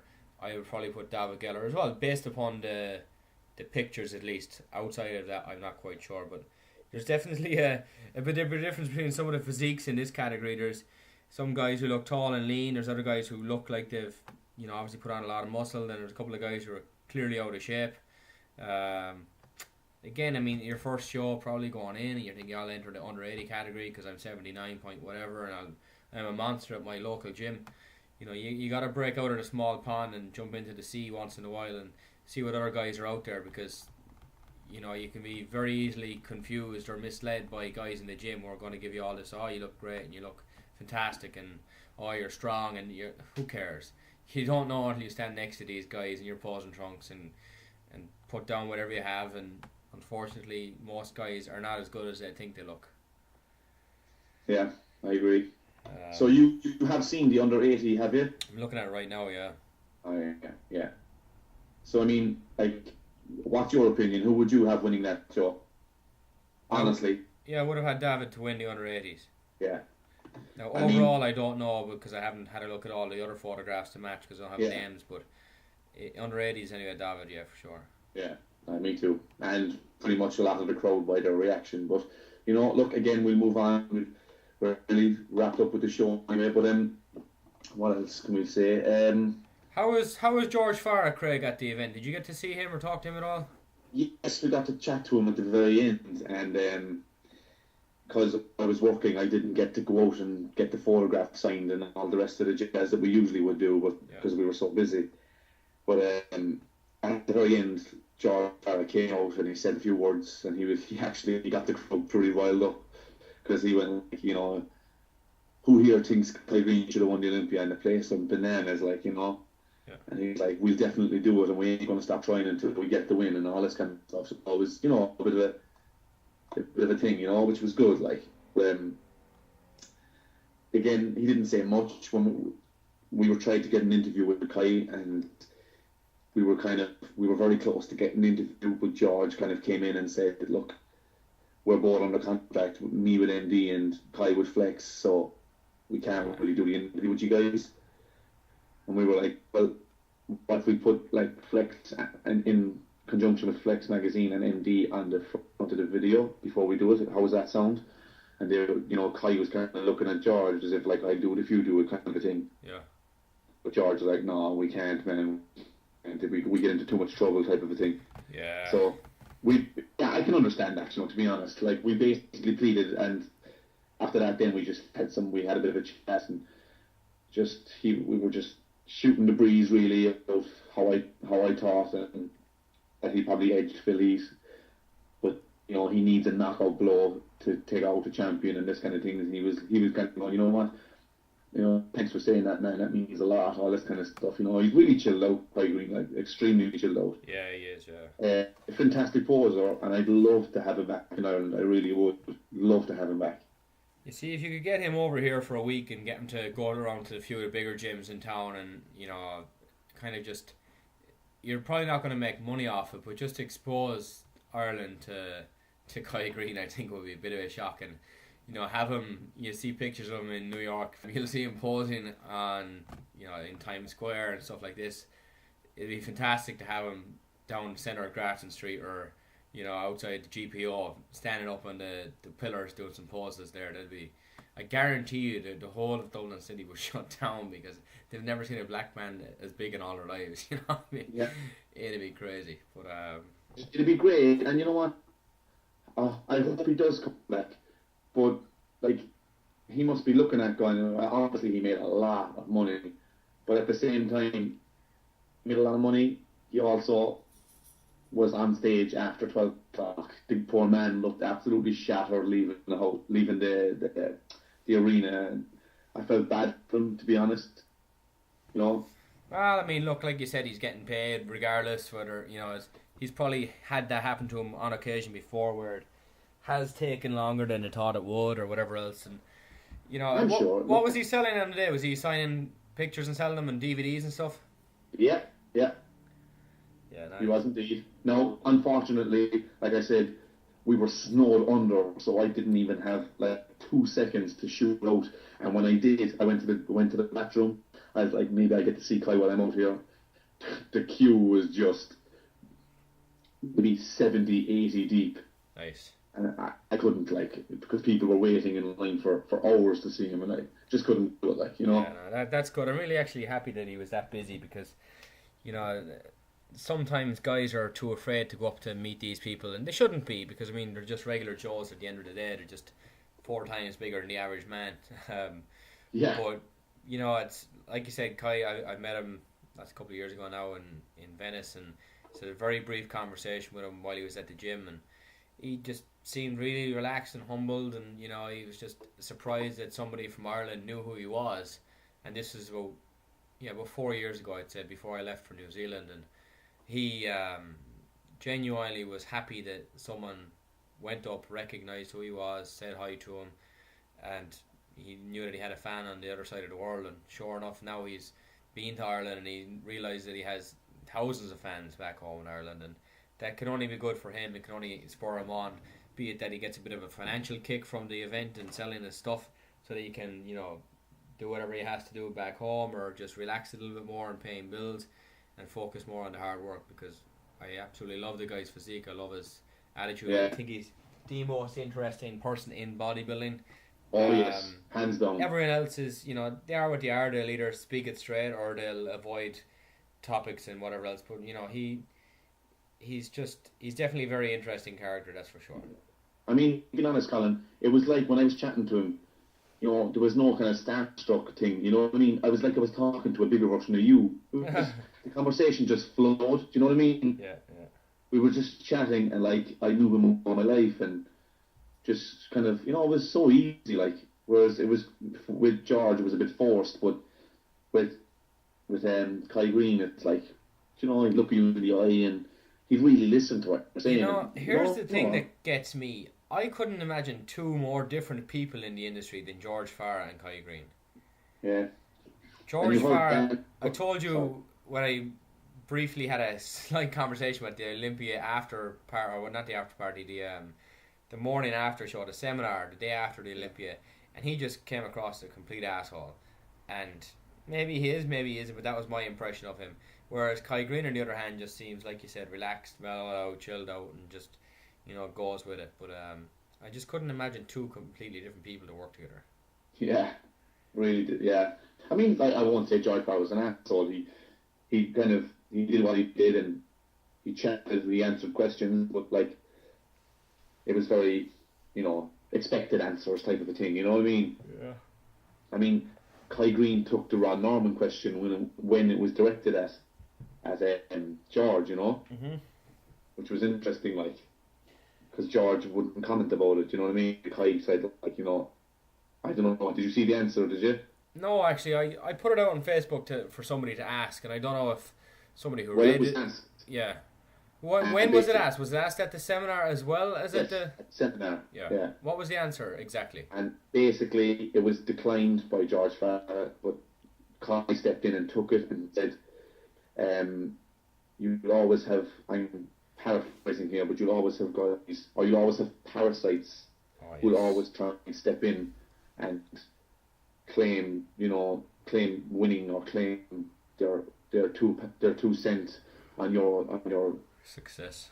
On your success, exactly. I'm paraphrasing there, but that was basically what it said. You know what I mean? So I wonder what really did happen there then, because the other guy seemed very adamant. Ron Norman seemed very adamant that he did help Kai and he could prove it and whatever else. And if that was the case, I don't see why Kai would still pay George Farah to. Yeah, I agree, Colin. Yeah. Like there's the thing. It's not like George Farah's doing it for free. He's being paid. Yeah, and the fact that like Kai Green's so chill out, but to come up with this type of a thing, like, and call someone a parasite.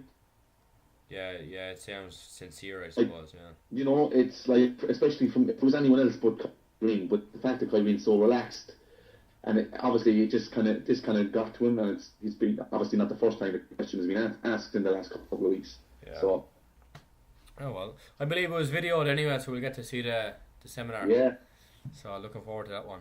If you are looking for any more information, guys, about pictures or anything along the lines, irishmuscle.ie would be our recommendation for it.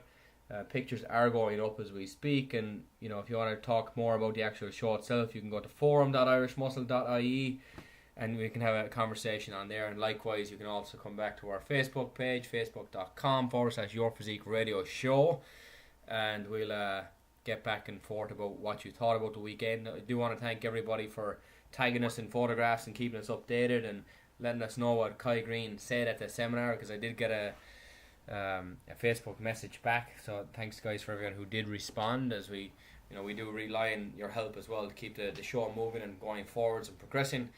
And for anyone who was there, if you've any good or bad thoughts about the show or how you would like to see it changed, we've gone through probably dozens of them at this stage, Craig. And I wasn't even there, so it just shows that you can clearly see the mistakes other people make when you're standing on the outside. But on the day, who knows what's going through people's heads? They could be stressed out like crazy, and things might just not roll the way they were meant to. Plans are great until they're actually put into practice, do their work. But Craig, anything else you want to say about the whole event itself? No, I like if Sean or Mick or any of the Bullmans are listening, or any of the judges are listening, we're saying this, guys, and we really, really want the IBBF to succeed. I am kind of ripping on you guys, but to me, I think it's deserved because of the lack of, I won't say of organisation, but just on the day, just everything that probably could go wrong kind of went wrong. And after the Waterford show, to me, I was in the first timers, and the stage was less than tiny. You know what I mean? There was 32 of us, and we were actually pretty much on each other's shoulders. I thought that was just a mix-up, and then to have such a fantastic venue in the UL concert hall, and for it to go. I mean, if any of you guys check out any of the people who were there, listen to all the comments that have been on Facebook over the last 48 hours. There's not one person has said that it was a good show. Yeah. Kai Green was fantastic in it. The judges did a really good job. Mick, as always, did a good job. But things need to change, guys. Drastically. Because you lose revenue. I guarantee that, because there won't be as many guys competing. Or if they do compete, they'll compete elsewhere. And I want the RBBF to succeed. Yeah, they definitely need to make a change. But with that, Craig, there I suppose we'll wrap up with the RABBF National Championship review, and hopefully it'll run down just a little bit smoother next year, and there'll be more athletes, I'm sure, in it next year. And best of luck to all of those guys who will be competing. And it's not an easy road. If you haven't done it before, try it. Get up on stage. We might criticise everyone who gets on stage for certain flaws in their physiques and whatever else, but at the end of the day, getting on stage is the first and foremost. Anything after that is a bonus. Yeah, exactly. It takes a lot of bottle to get up there, guys. Yeah. Colin, I was there on Sunday. Now, you were somewhere last Sunday. Can you tell us where you were, which seems very exciting? Yeah, I was helping out the RxMuscle.com crew with the Bros vs Pros 12. It was held here in Phoenix, where I'm living now, in the Phoenix Convention Centre. And if anyone's not familiar, basically one professional bodybuilder or one IFBB professional, male or female, will come in. They'll enter into somewhat of a powerlifting meet against bros. Bros are just general public guys who are powerlifters, guys who just go to the gym, guys who typically do CrossFit, whatever they want to do, they enter. The winner gets money. This time around, the competition was a deadlift and a squat challenge. The females had to deadlift their body weight as many times as they could, and also had to follow that then by squatting their body weight as many times as they could. Actually, it was in the opposite order, so the squat first, then deadlift second. Now, they had got a couple of hours break in between, but to give you an idea of how it went down, we had 6 ladies in the group. One name I do not have here, I'm afraid, but all of the other 5 I do. 120 pounds, Rose Joseph. She squats her body weight, so that's her body and 125 pounds on a bar 60 times. Now, try and do that with your own body weight, guys. I guarantee you'll have a hard time doing it. 60 repetitions. You would do it with 120 pounds, never mind your own body weight. So 120 pound weight, 60 times squats, fantastic. She was powering strong. My role on the day, I was spotting for the squats and then just helping out with loading the bar for the deadlift. But you're standing next to these people, and all of my eyes were just on their eyes to see how much pressure they looked like they were under. At about rep 25, she looked like she was getting tired, but she blasted through, did 60. And then she went on later on to do 120 deadlifts with her body weight. So, her deadlift was obviously her stronger lift. She blew through it, the full range of motion, hit the floor all the way up, hips forwards, absolutely fine. Unfortunately, it was not good enough on the day. 125 pound Rebecca Klopp, she squats her body weight, that's 125 pounds, 75 times. She takes the win and absolutely deserved it. Again, she was another one who looked like she was starting to fade very early on, but she pushed out, did 75 repetitions on a squat, and then she goes off and deadlifts it 156 times. Now, again, guys, try and deadlift your own body weight 156 times. As light as it might feel for the first 10 repetitions, the cardio is just nuts. Amanda Harris, who we might know as Barbie Barbell, was there. She's 130 pounds. She did 35 reps on squats, 91 on the deadlift, so not nearly close to what she was expected to do, as she has been unbeaten in any powerlifting type meet in her history, and she's only 21 years old now. She started powerlifting when she was 9, I believe. And then the pro in this category is Danielle Delicat, 125 pounds. She squats it 65 times and goes on to deadlift it 50 times. Again, that in itself is a huge achievement, but nowhere close. Rebecca Klopp, 75 squats, 156 deadlifts. She was a beast. She didn't look... Now, Rebecca, you're a friend of ours on Facebook, so I'm sure you'll see this and hear this. She didn't look like she could do even nearly that many repetitions, but holy crap, this girl was strong as hell, and she went through it, did it. And I think she's from Pennsylvania, has a gym up there as well, and she trained very much for this, and it showed. She goes home with the prize money. In the men's then, Craig, it was 315 pounds, regardless of body weight. They had to squat it, they had to deadlift it. There was 9 guys, I believe, in this. A couple of guys walked in off the street and just said, yeah, let's do it. A couple of guys decided a couple of weeks out. Anwell Magaria, 9 squats with 315, deadlifted 11 times. David Moses comes in on the warm-up. I was looking at him, he had 225 on his back and he wasn't going quite deep enough. So I'm thinking that 315, it's not going to happen. So sure enough, he blasts out about 12 or 13 repetitions on the squat, but only 2 of them were low enough to be counted. So he probably could have got 6 or 7 if he had have actually realised he wasn't going low enough. And they were telling him, they were saying go lower, go lower, go lower. But, it turns out 2 out of about 12 were counted. And then he deadlifted it 12 times as well. Sidaz Shibaz walks in. This guy was doing CrossFit. He was from New Mexico, drove across to Phoenix for the CrossFit event to try and win some money. He comes in, very athletic looking guy. He's probably about 6'2", 225 thereabouts. He squats it 18 times, so 315 18 times, and we're talking full deep powerlifting squats. And he deadlifted 27 times. So again, a very good achievement for the guy in terms of his physique. He's not a bodybuilder, he's not a powerlifter, he's literally a CrossFit type of dude. So well done to him.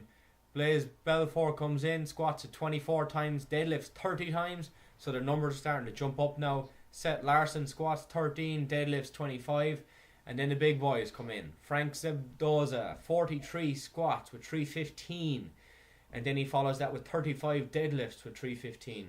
This guy's legs are crazy big, man. There's no question he can squat a shitload of weight, and he showed it on the day. And then to follow him, the pro for this event was Derek Farnsworth. Derek is probably 5'1", 180 pounds. He was still in shape as he was only 2 weeks out from the Olympia. He equals, on both attempts, he equals the squat of Frank with 43 and also the deadlift at 35 repetitions. I genuinely think he stopped on 35 on purpose because he and Frank are good friends and he just wanted to tie it up. If he had have done one more, he would have won the $3,000 for himself. They split the money and they decided that they're going to go again in San Diego in January, I believe, for a rematch at Bros versus Pros, which will be number 14 by then, I believe. But all in all, great event. A long ass day. I got there at 11 o'clock, didn't leave until about 8 o'clock that night. The expo itself was quite good. There were a couple of pros in tow. You had David Henry, Branch Warren, Stan McQuay was there. You know, a couple of more of the bodybuilding people were there. Bob Ciccarello was in the house, Dennis James, Troy Alves, Brian Hildebrand, of course. I want to thank him from RX Muscle. You know, he asked if there was anyone around who could help out on the day. I put my name in and went along, and it was nice to be a part of the event. And everyone of the other RX Muscle crew, and Aaron Singerman was there, and PJ Braun, and they did a good show in terms of the MCing of the event.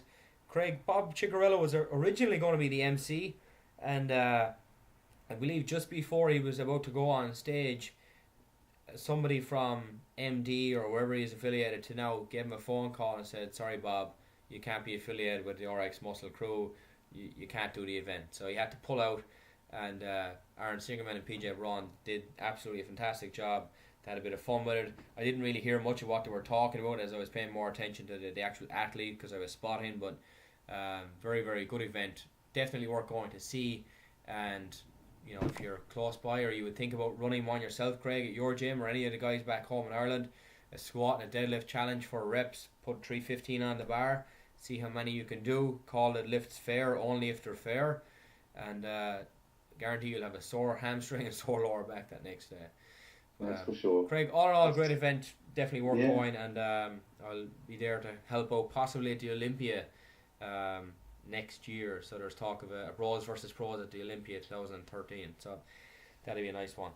But so that was my weekend, Craig. All the shows are done and dusted now. The Masters are coming up. We spoke about it earlier. What have we got left tonight? We've got an interview of the week, and it's going to be with a gentleman who has brought out a magazine called Gym Magazine. You may have seen it on the shelves back home in Ireland in Eason's or Burns bookstores, or possibly in some of the health and nutrition stores around. It's a quality production. It is very well put together. There are great articles, great contributing writers, and you know we're happy that the interview of the week will be with none other than Ed Bard, the man behind the project himself. And Craig spoke to Ed a little bit earlier, and here's what they had to say. Alright guys, I'm joined now by Edward Barrett Short, the editor of Gym Magazine. Edward, how are you, mate? Hi Craig, how are you? I'm not too bad, buddy, I'm not too bad. Okay, so I suppose we might as well get started. I guess the first question I'd have to ask is, why Gym Magazine? Why Gym Magazine? Well, the name, because we see ourselves as a fitness magazine that incorporates everything within the world of fitness. We don't necessarily want to alienate anyone, and this doesn't mean that we'll be pandering to anybody either. It's just that we want to give a coherent approach to fitness, scientifically backed research, what is so-called bro science. We just want to give a good approach to fitness, and we didn't want to necessarily call ourselves muscle and fitness or men's health or anything like that. Yeah. We just wanted something key down the middle. Everybody that's into fitness goes to the gym. It's simple, it's universal. Gym Magazine. Yeah. I mean, I must say, when I seen it on the shelves first time, I looked at Gym Magazine. I was like, oh, this is cool, a new Gym Magazine, because I'm always interested in reading fitness articles anyway. But it was planted next to Men's Health in Eason's, where I buy my magazines. So I was kind of going, oh no, I hope it's not another Men's Health. So maybe because at your Physique Radio, we're not the biggest fans, and I hope that there's no Men's Health people who love it listening, but it's just our opinion. We're not the biggest fans of Men's Health. And so what separates Gym Magazine from Men's Health, we say? Okay, initially, purely aesthetically, I think we look better, and secondarily, we're a lot cheaper. We cost €3.50, whereas Men's Health you'd be lucky if you get it for under €5. Yeah, that's very true. What I would say is more important than that. And I don't necessarily want to pick on Men's Health. They're a very successful publication. Yeah. and they claim to be the largest personal trainer in the world. But I think if you look at the fact that maybe most people out there aren't in shape, then I don't think Men's Health are doing their job well enough. It isn't good enough that they can just put information out there that promises bigger biceps in 10 days or six-pack abs in 3 weeks. Yeah. Just aren't realistic. They're essentially selling a lie. There's no mention of hard work or dedication. It's all quick fixes, and that's not what we want to do. I don't necessarily view Men's Health as a fitness magazine. It's more of a lifestyle magazine. Yeah, I totally agree with you there, actually. Yeah. I don't think that anyone out there that is serious about fitness would be happy to follow Men's Health's attitude to training. I accept that it sells magazines, but I personally, as an editor, wouldn't be happy to put that kind of content out there. Yeah, I mean, let's be honest. Any personal trainer worth their salt, will look at something and say you can't get abs in 10 weeks, No. or going from X to Y in 10 weeks. You can't get bigger biceps in an hour and a half. These type of stupid articles, this doesn't make any sense. It's purely there to sell copy. Yes, of course. And now, and when I did look in Gym Magazine, because no matter, I'd always buy a new magazine anyway. And when I seen Gym Magazine, I said, I'll give it a shot. I knew nothing of it, so I said, here we go, I'm going to buy it. And I was absolutely pleasantly surprised what I got to read in it. Now, I actually read the magazine, Ed, from front to back. And usually, I'll stop at a few articles, read it, anything that takes my fancy. But nearly every single article was actually really good, was good, professionally done. And I must say, I'm very, very proud. And the fact that it's an Irish magazine is even greater. So I'm very happy. Thank you very much. That means a lot. We do spend a long time picking out our articles, picking our contributors, making sure that we get the best people we can, and that everything we put out there is, top quality information, top quality content. Yeah, I mean, you were thinking about contributors there, and I seen one guy, Dr. Lane Norton. He's a contributor to this magazine, and Lane is kind of an idol of mine, as he's a natural bodybuilder, and he's probably one of the best in the world, and he's a fantastic trainer, so it's great to see him. It was unexpected, but it was great. And how did you get someone like Lane Norton to be part of the magazine? Well, to be honest, when I was putting together the contributor list, I said to myself, who do I want, who's going to be the best in each area? So I chanced my luck. I went to biolane.com. It's a great website, by the way. Yeah. You should definitely check it out. Sent him an email and said, pretty plainly, look, Lane, we're trying to do something different in the fitness industry. We're trying to do something, that I think is close to your interest, and that we're trying to put out good quality, scientifically backed information. I don't think anybody actually, publishes that enough. So why not make, science of the body, science of fitness accessible to people? And that's exactly what the likes of Lane Norton does. Eric Helms is another one. Alan Aragon is another guy that's great at making very complex issues, very complex, scientific. He makes it simple for your layman to read. Yeah, exactly. Absolutely. He makes it very simple for people to understand. Yeah. And I asked him, and he was more than happy to help. He's a lovely fella. And we've got another article coming up in our next issue from him. And he's sort of committed to us long term as well, so we're very happy. Congratulations on getting someone like that to commit to the magazine, because that's a big haul for you guys, and and it's a bonus for everyone who's going to read it, because they'll get some quality information off that guy. Mm-hmm. And not to be pushing all the names of all the contributors, but probably my favourite article of the whole Gym magazine was Misty Barker's article about the female weight training, and how important it is for a female. And I personally, it's something I run a gym in Kerry, and I have my own personal training business, and it's something I really push on women, because they will see the benefits long term, and that the benefits are there to stay, because there is a stigma attached to weight training in women, I completely agree. I mean, you'll see that in Misty's article. She says that the main problem women don't want to weight train is that they're going to get too big and too bulky, and they're going to look like a bodybuilder. Yeah. They just need to sort of get over the stigma that isn't what's going to happen. You can really see the difference in the gym between the women that go lift weights and those that go and stand on a treadmill for 2 hours. Yeah, absolutely, man, absolutely. I mean, I suppose taking a step back, Edward, how did the actual venture start? I always used to be into fitness magazines myself. I'm very much into fitness myself, and obviously journalistic design background. I just felt that there wasn't anything out there that I wanted to read. So I'm essentially my demographic. I didn't think that there was anywhere I could go to get information about training, about fitness that I thought could be, reliable.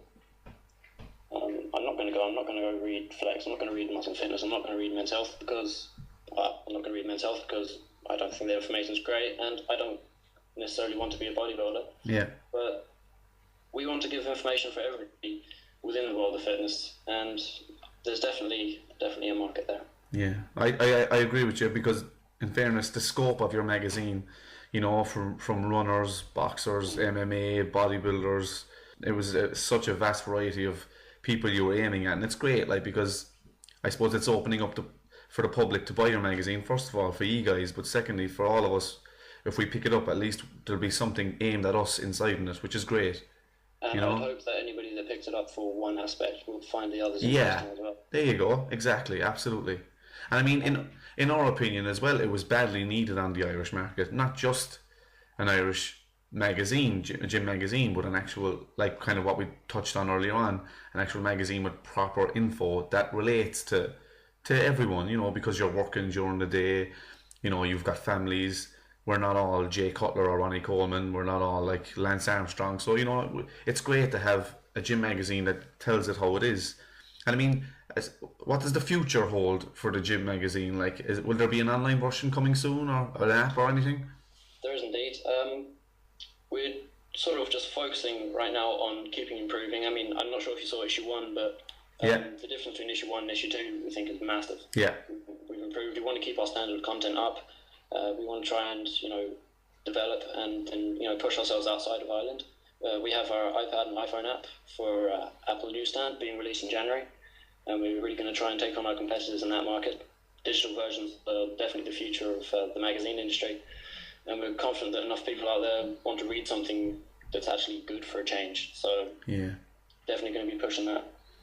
I mean, where can people get this magazine? In your regular ESONs, your news agents around the country? Is it everywhere, or is it certain places? Nationwide, 1,200 outlets nationwide. The best places to pick it up are the likes of Tesco, SuperValu, then ESONs, Reeds, all the larger news agents. Cool, but excellent. We are in selected Spars, Centres, that sort of thing across the country.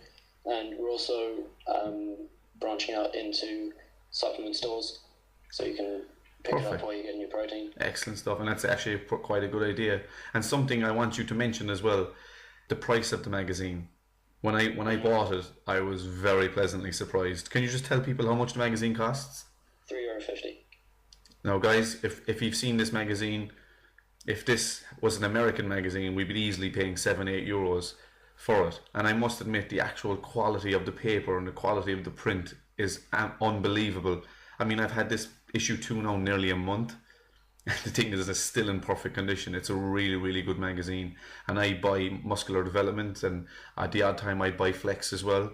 And I mean, that's paper, it's probably the cheapest possible paper on that. These magazines don't last more than a few weeks, and paper starts falling out. So hats off to you, Ed, where you did a great job in the actual quality of the magazine. Thank you very much. It's something we're really keen on, producing something that's quality in all aspects, from the content to the actual physical thing in your hand.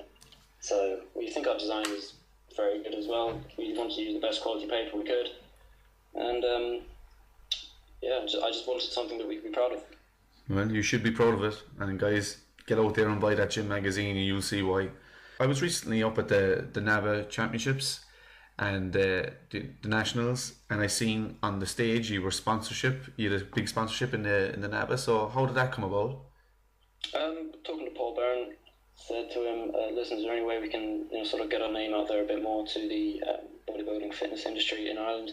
And he said, yeah, listen, we'll stick your logo on the podium and help you out as much as you can. Paul, I'm not sure if you know Paul from Body Byrne, but I do, yeah. He's a great guy, and he's very supportive of anybody trying to do anything actually positive within the Irish fitness industry. And he's helped us out immensely. Yeah, it's great to have people like Paul Byrne around. He does help every one of us, like Irish Muscle, Your Physique Radio, and Gym Magazine, and anyone else who's going to need help is supporting the Irish market. So, to Paul, thank you for helping everybody. Without you, actually, there wouldn't be a lot of things done, especially in the fitness bodybuilding industry. I completely agree. Yeah. When's the date for the next magazine available, so people can get to the stores? It will be in the shops on the 1st of November. Excellent. And if people want to get in touch for advertising, or if they want to get in touch with you for articles or whatever, how would they get in touch, Ed? Best way is to go straight to me. It's info@gymmagazine.ie, and that comes straight to me. And whether it's advertising or you want to be a contributor or you think you look good enough and you want to be a model, then we're always looking for people. So we want to support the Irish industry as much as possible, and we just hope that they support us. So yeah. Just listening to that now, Ed, just from our point of view at Your Physique Radio, first of all, we'd like to wish you the best of luck with the Gym Magazine. I don't think you're going to need any luck with the way you're going about things. If there's any sponsors that are thinking about looking to spread the word around, get into Gym Magazine, guys. I promise you, this thing is going to take off. I promise you guys, it will take off. It's a fantastic magazine with fantastic articles run by fantastic contributors. So there's no downside. I mean, I'm plugging this, but I don't have any contribution to it yet. But what we're saying, we're trying to help. We're trying to help Gym Magazine. Gym Magazine are going to try and help us out. We're all going to try and work to make the Irish fitness industry better, just like Paul Byrne and everyone else. We're just trying. That's all we're doing, guys. So I suppose, look, we'll wrap it up. And what I will say is, again, just last time, Edward, thank you very much for taking this time to have the interview with us. We wish you all the best of luck in the future, guys. If you want to stay tuned, if you want to stay tuned to Your Physique Radio, we'll be constantly reading out articles and magazines. We'll be going over it, what we think, our views, the views of the contributor. So stay in touch with Your Physique Radio, guys. And 1st of November, issue number 3, get out there and get it. The 1st of November, guys, remember that date, alright? So from Your Physique Radio, Edward, thank you for taking the call, and we'll talk to you soon, buddy. Thanks, Craig. Bye-bye. Alright, bye-bye. Alright, great. That was a really good interview there with Ed. Have you seen the most recent issue of Gym Magazine? Yeah, I haven't yet, but it's coming out on our shelves. I'm looking forward to it on the 1st of November, which is Thursday. I can't wait, guys, to go out and get it. You won't be disappointed, I promise you guys. We're not just saying it to sell it, because we aren't getting a penny out of this. So it's a good magazine. If it was a crap magazine, we tell you it's a crap magazine. It's a very good magazine. Like Colin said, well put together, good articles. I must say, go out, look for it, guys. They'll be there on Thursday. They won't last long on the shelves because they went out on the second issue, and this is issue number 3. So get it and get it. Yeah, I would say that, like you said, Craig, the publication itself is quality. We read the first issue before even thinking about contacting the guys about, a little bit of cross promotion. Again, we only associate ourselves with people that we think are worth doing and have the quality content or the quality knowledge or whatever it is that we're looking for, because at the end of the day, their opinion reflects on our opinion, and likewise. And I think that Gym Magazine is a different take on what's out there at the moment, and I think it's all for the better, I believe. Yeah, absolutely. Right, Craig. What I will say, actually, I'm just here on our Facebook page. I'm looking at a picture from the RIBBF event, and it's a picture of Kai Green. And none other than Alan Ryan took this photograph. So, Alan, thanks for sending it along to us. Fantastic, most muscular shot. Craig, did you actually see Alan there at the show? Was he taking pictures of the athletes? Yes, Alan had a busy day. 139, 140 athletes to look after. Alan doesn't get enough credit, in my opinion, for what he does. I recently seen on Facebook from the NABA show, and people are using his pictures even with watermarks going across them. Yeah. It's unfortunate. Look, the guy has to make money, guys. He's a hard worker that takes quality photographs. You mightn't look like this condition. Who knows? You might never compete again. Get the quality photos, guys. He'll email them to you with watermarks. Don't be that guy who uses them, please. He works too hard for it. He's got to get these things developed. There's a lot of work goes into it. So please, go out and get them. They're not that dear. for what you're getting. The amount I have my ones stuck up in the gym, and the amount of people that comment on them saying like they're great shots, and I never would have got them otherwise, like never. Yeah, I'm looking at the picture here now. It was commented on, that's why it popped up on the thing, and you know, he tagged us in it, and it's a most muscular Kai Green from the day, and he looks like he's in stage condition. You know, there's some of the images I saw, he didn't look fantastic, but this particular shot, he's doing the most muscular, and I don't think he's ever looked bigger. And you know, the comments there saying, great pick, holy Jesus Christ, Kai was impressive, savage. He was so humble and nothing was too much for him. You know, a lot of guys, you know, to display a physique, you got to get somebody who can take a photograph, and definitely Alan has done that in this instance, and I'm sure he's done it with all of the other athletes. So guys, again, we'd urge you, if you haven't got pictures of the day, or you have and the quality might not be the best, because again, your wives, husbands, kids, whoever's taking the pictures might not necessarily know when you're hitting the shot that you're hitting. Get in touch with Alan Ryan. You can find him on Facebook. He's a friend of ours on Facebook, and he's definitely worth getting in touch with. Get some pictures, and you know, he'll have them in storage. Like I said a couple of weeks back, he sent along images of myself from 2006. So, you know, he's definitely got lots in storage. So if your show was last year and you're still thinking about it, don't think about it. Just get it done. At least get one image where you can say, yep, this is the way I looked in 2004, 2010, whatever it was. And give him as much information as you can, and I'm sure he'll root out whatever he has, and give him a few days, I would imagine, to get back, because I'd have to say he would be crazy busy these next few days trying to get all those pictures done and dusted. But Al was, you know, I left the building at about, what was it, 1:10, I think. Jeez, yeah. 1:15. I left the building, and Al was still there wrapping up, taking the pictures. The guy works his butt off, guys. Yeah, absolutely. And that needs to be paid. If any of us did that work, we'd expect to get a bit of money too, especially when the work is of that quality. So. Yeah, 100%. But okay, well, we went through all of the shows. We've covered the Bros versus Pros, the Nationals, the Prague, the Arnold Classic Spain, the British Grand Prix, and of course the Shrew Classic as well. Interview of the week we had with Ed Bard from Gym Magazine, the new Irish magazine that's out there in stores. Go and get your first copy, guys. It is cheap as well. As you heard, I think it's $3.50, so it's definitely worth picking up, and from there on you will be hooked. You will be going back time and time again. Well, guys, then, if any of you do want to get in touch with us, Craig, you have all of our information there. Shout away. Yeah, if you want to contact Colin, guys, for the best personal training in North America, get on and visit www.yourphysiquepersonaltraining.com. If you want to contact myself in the gym, it's facebook.com/Castlemaine Gym. Or you can email me for private sessions at personaltrainingkerry@gmail.com. Contact the show, guys, with any questions, queries, comments at facebook.com/yourphysiqueradio.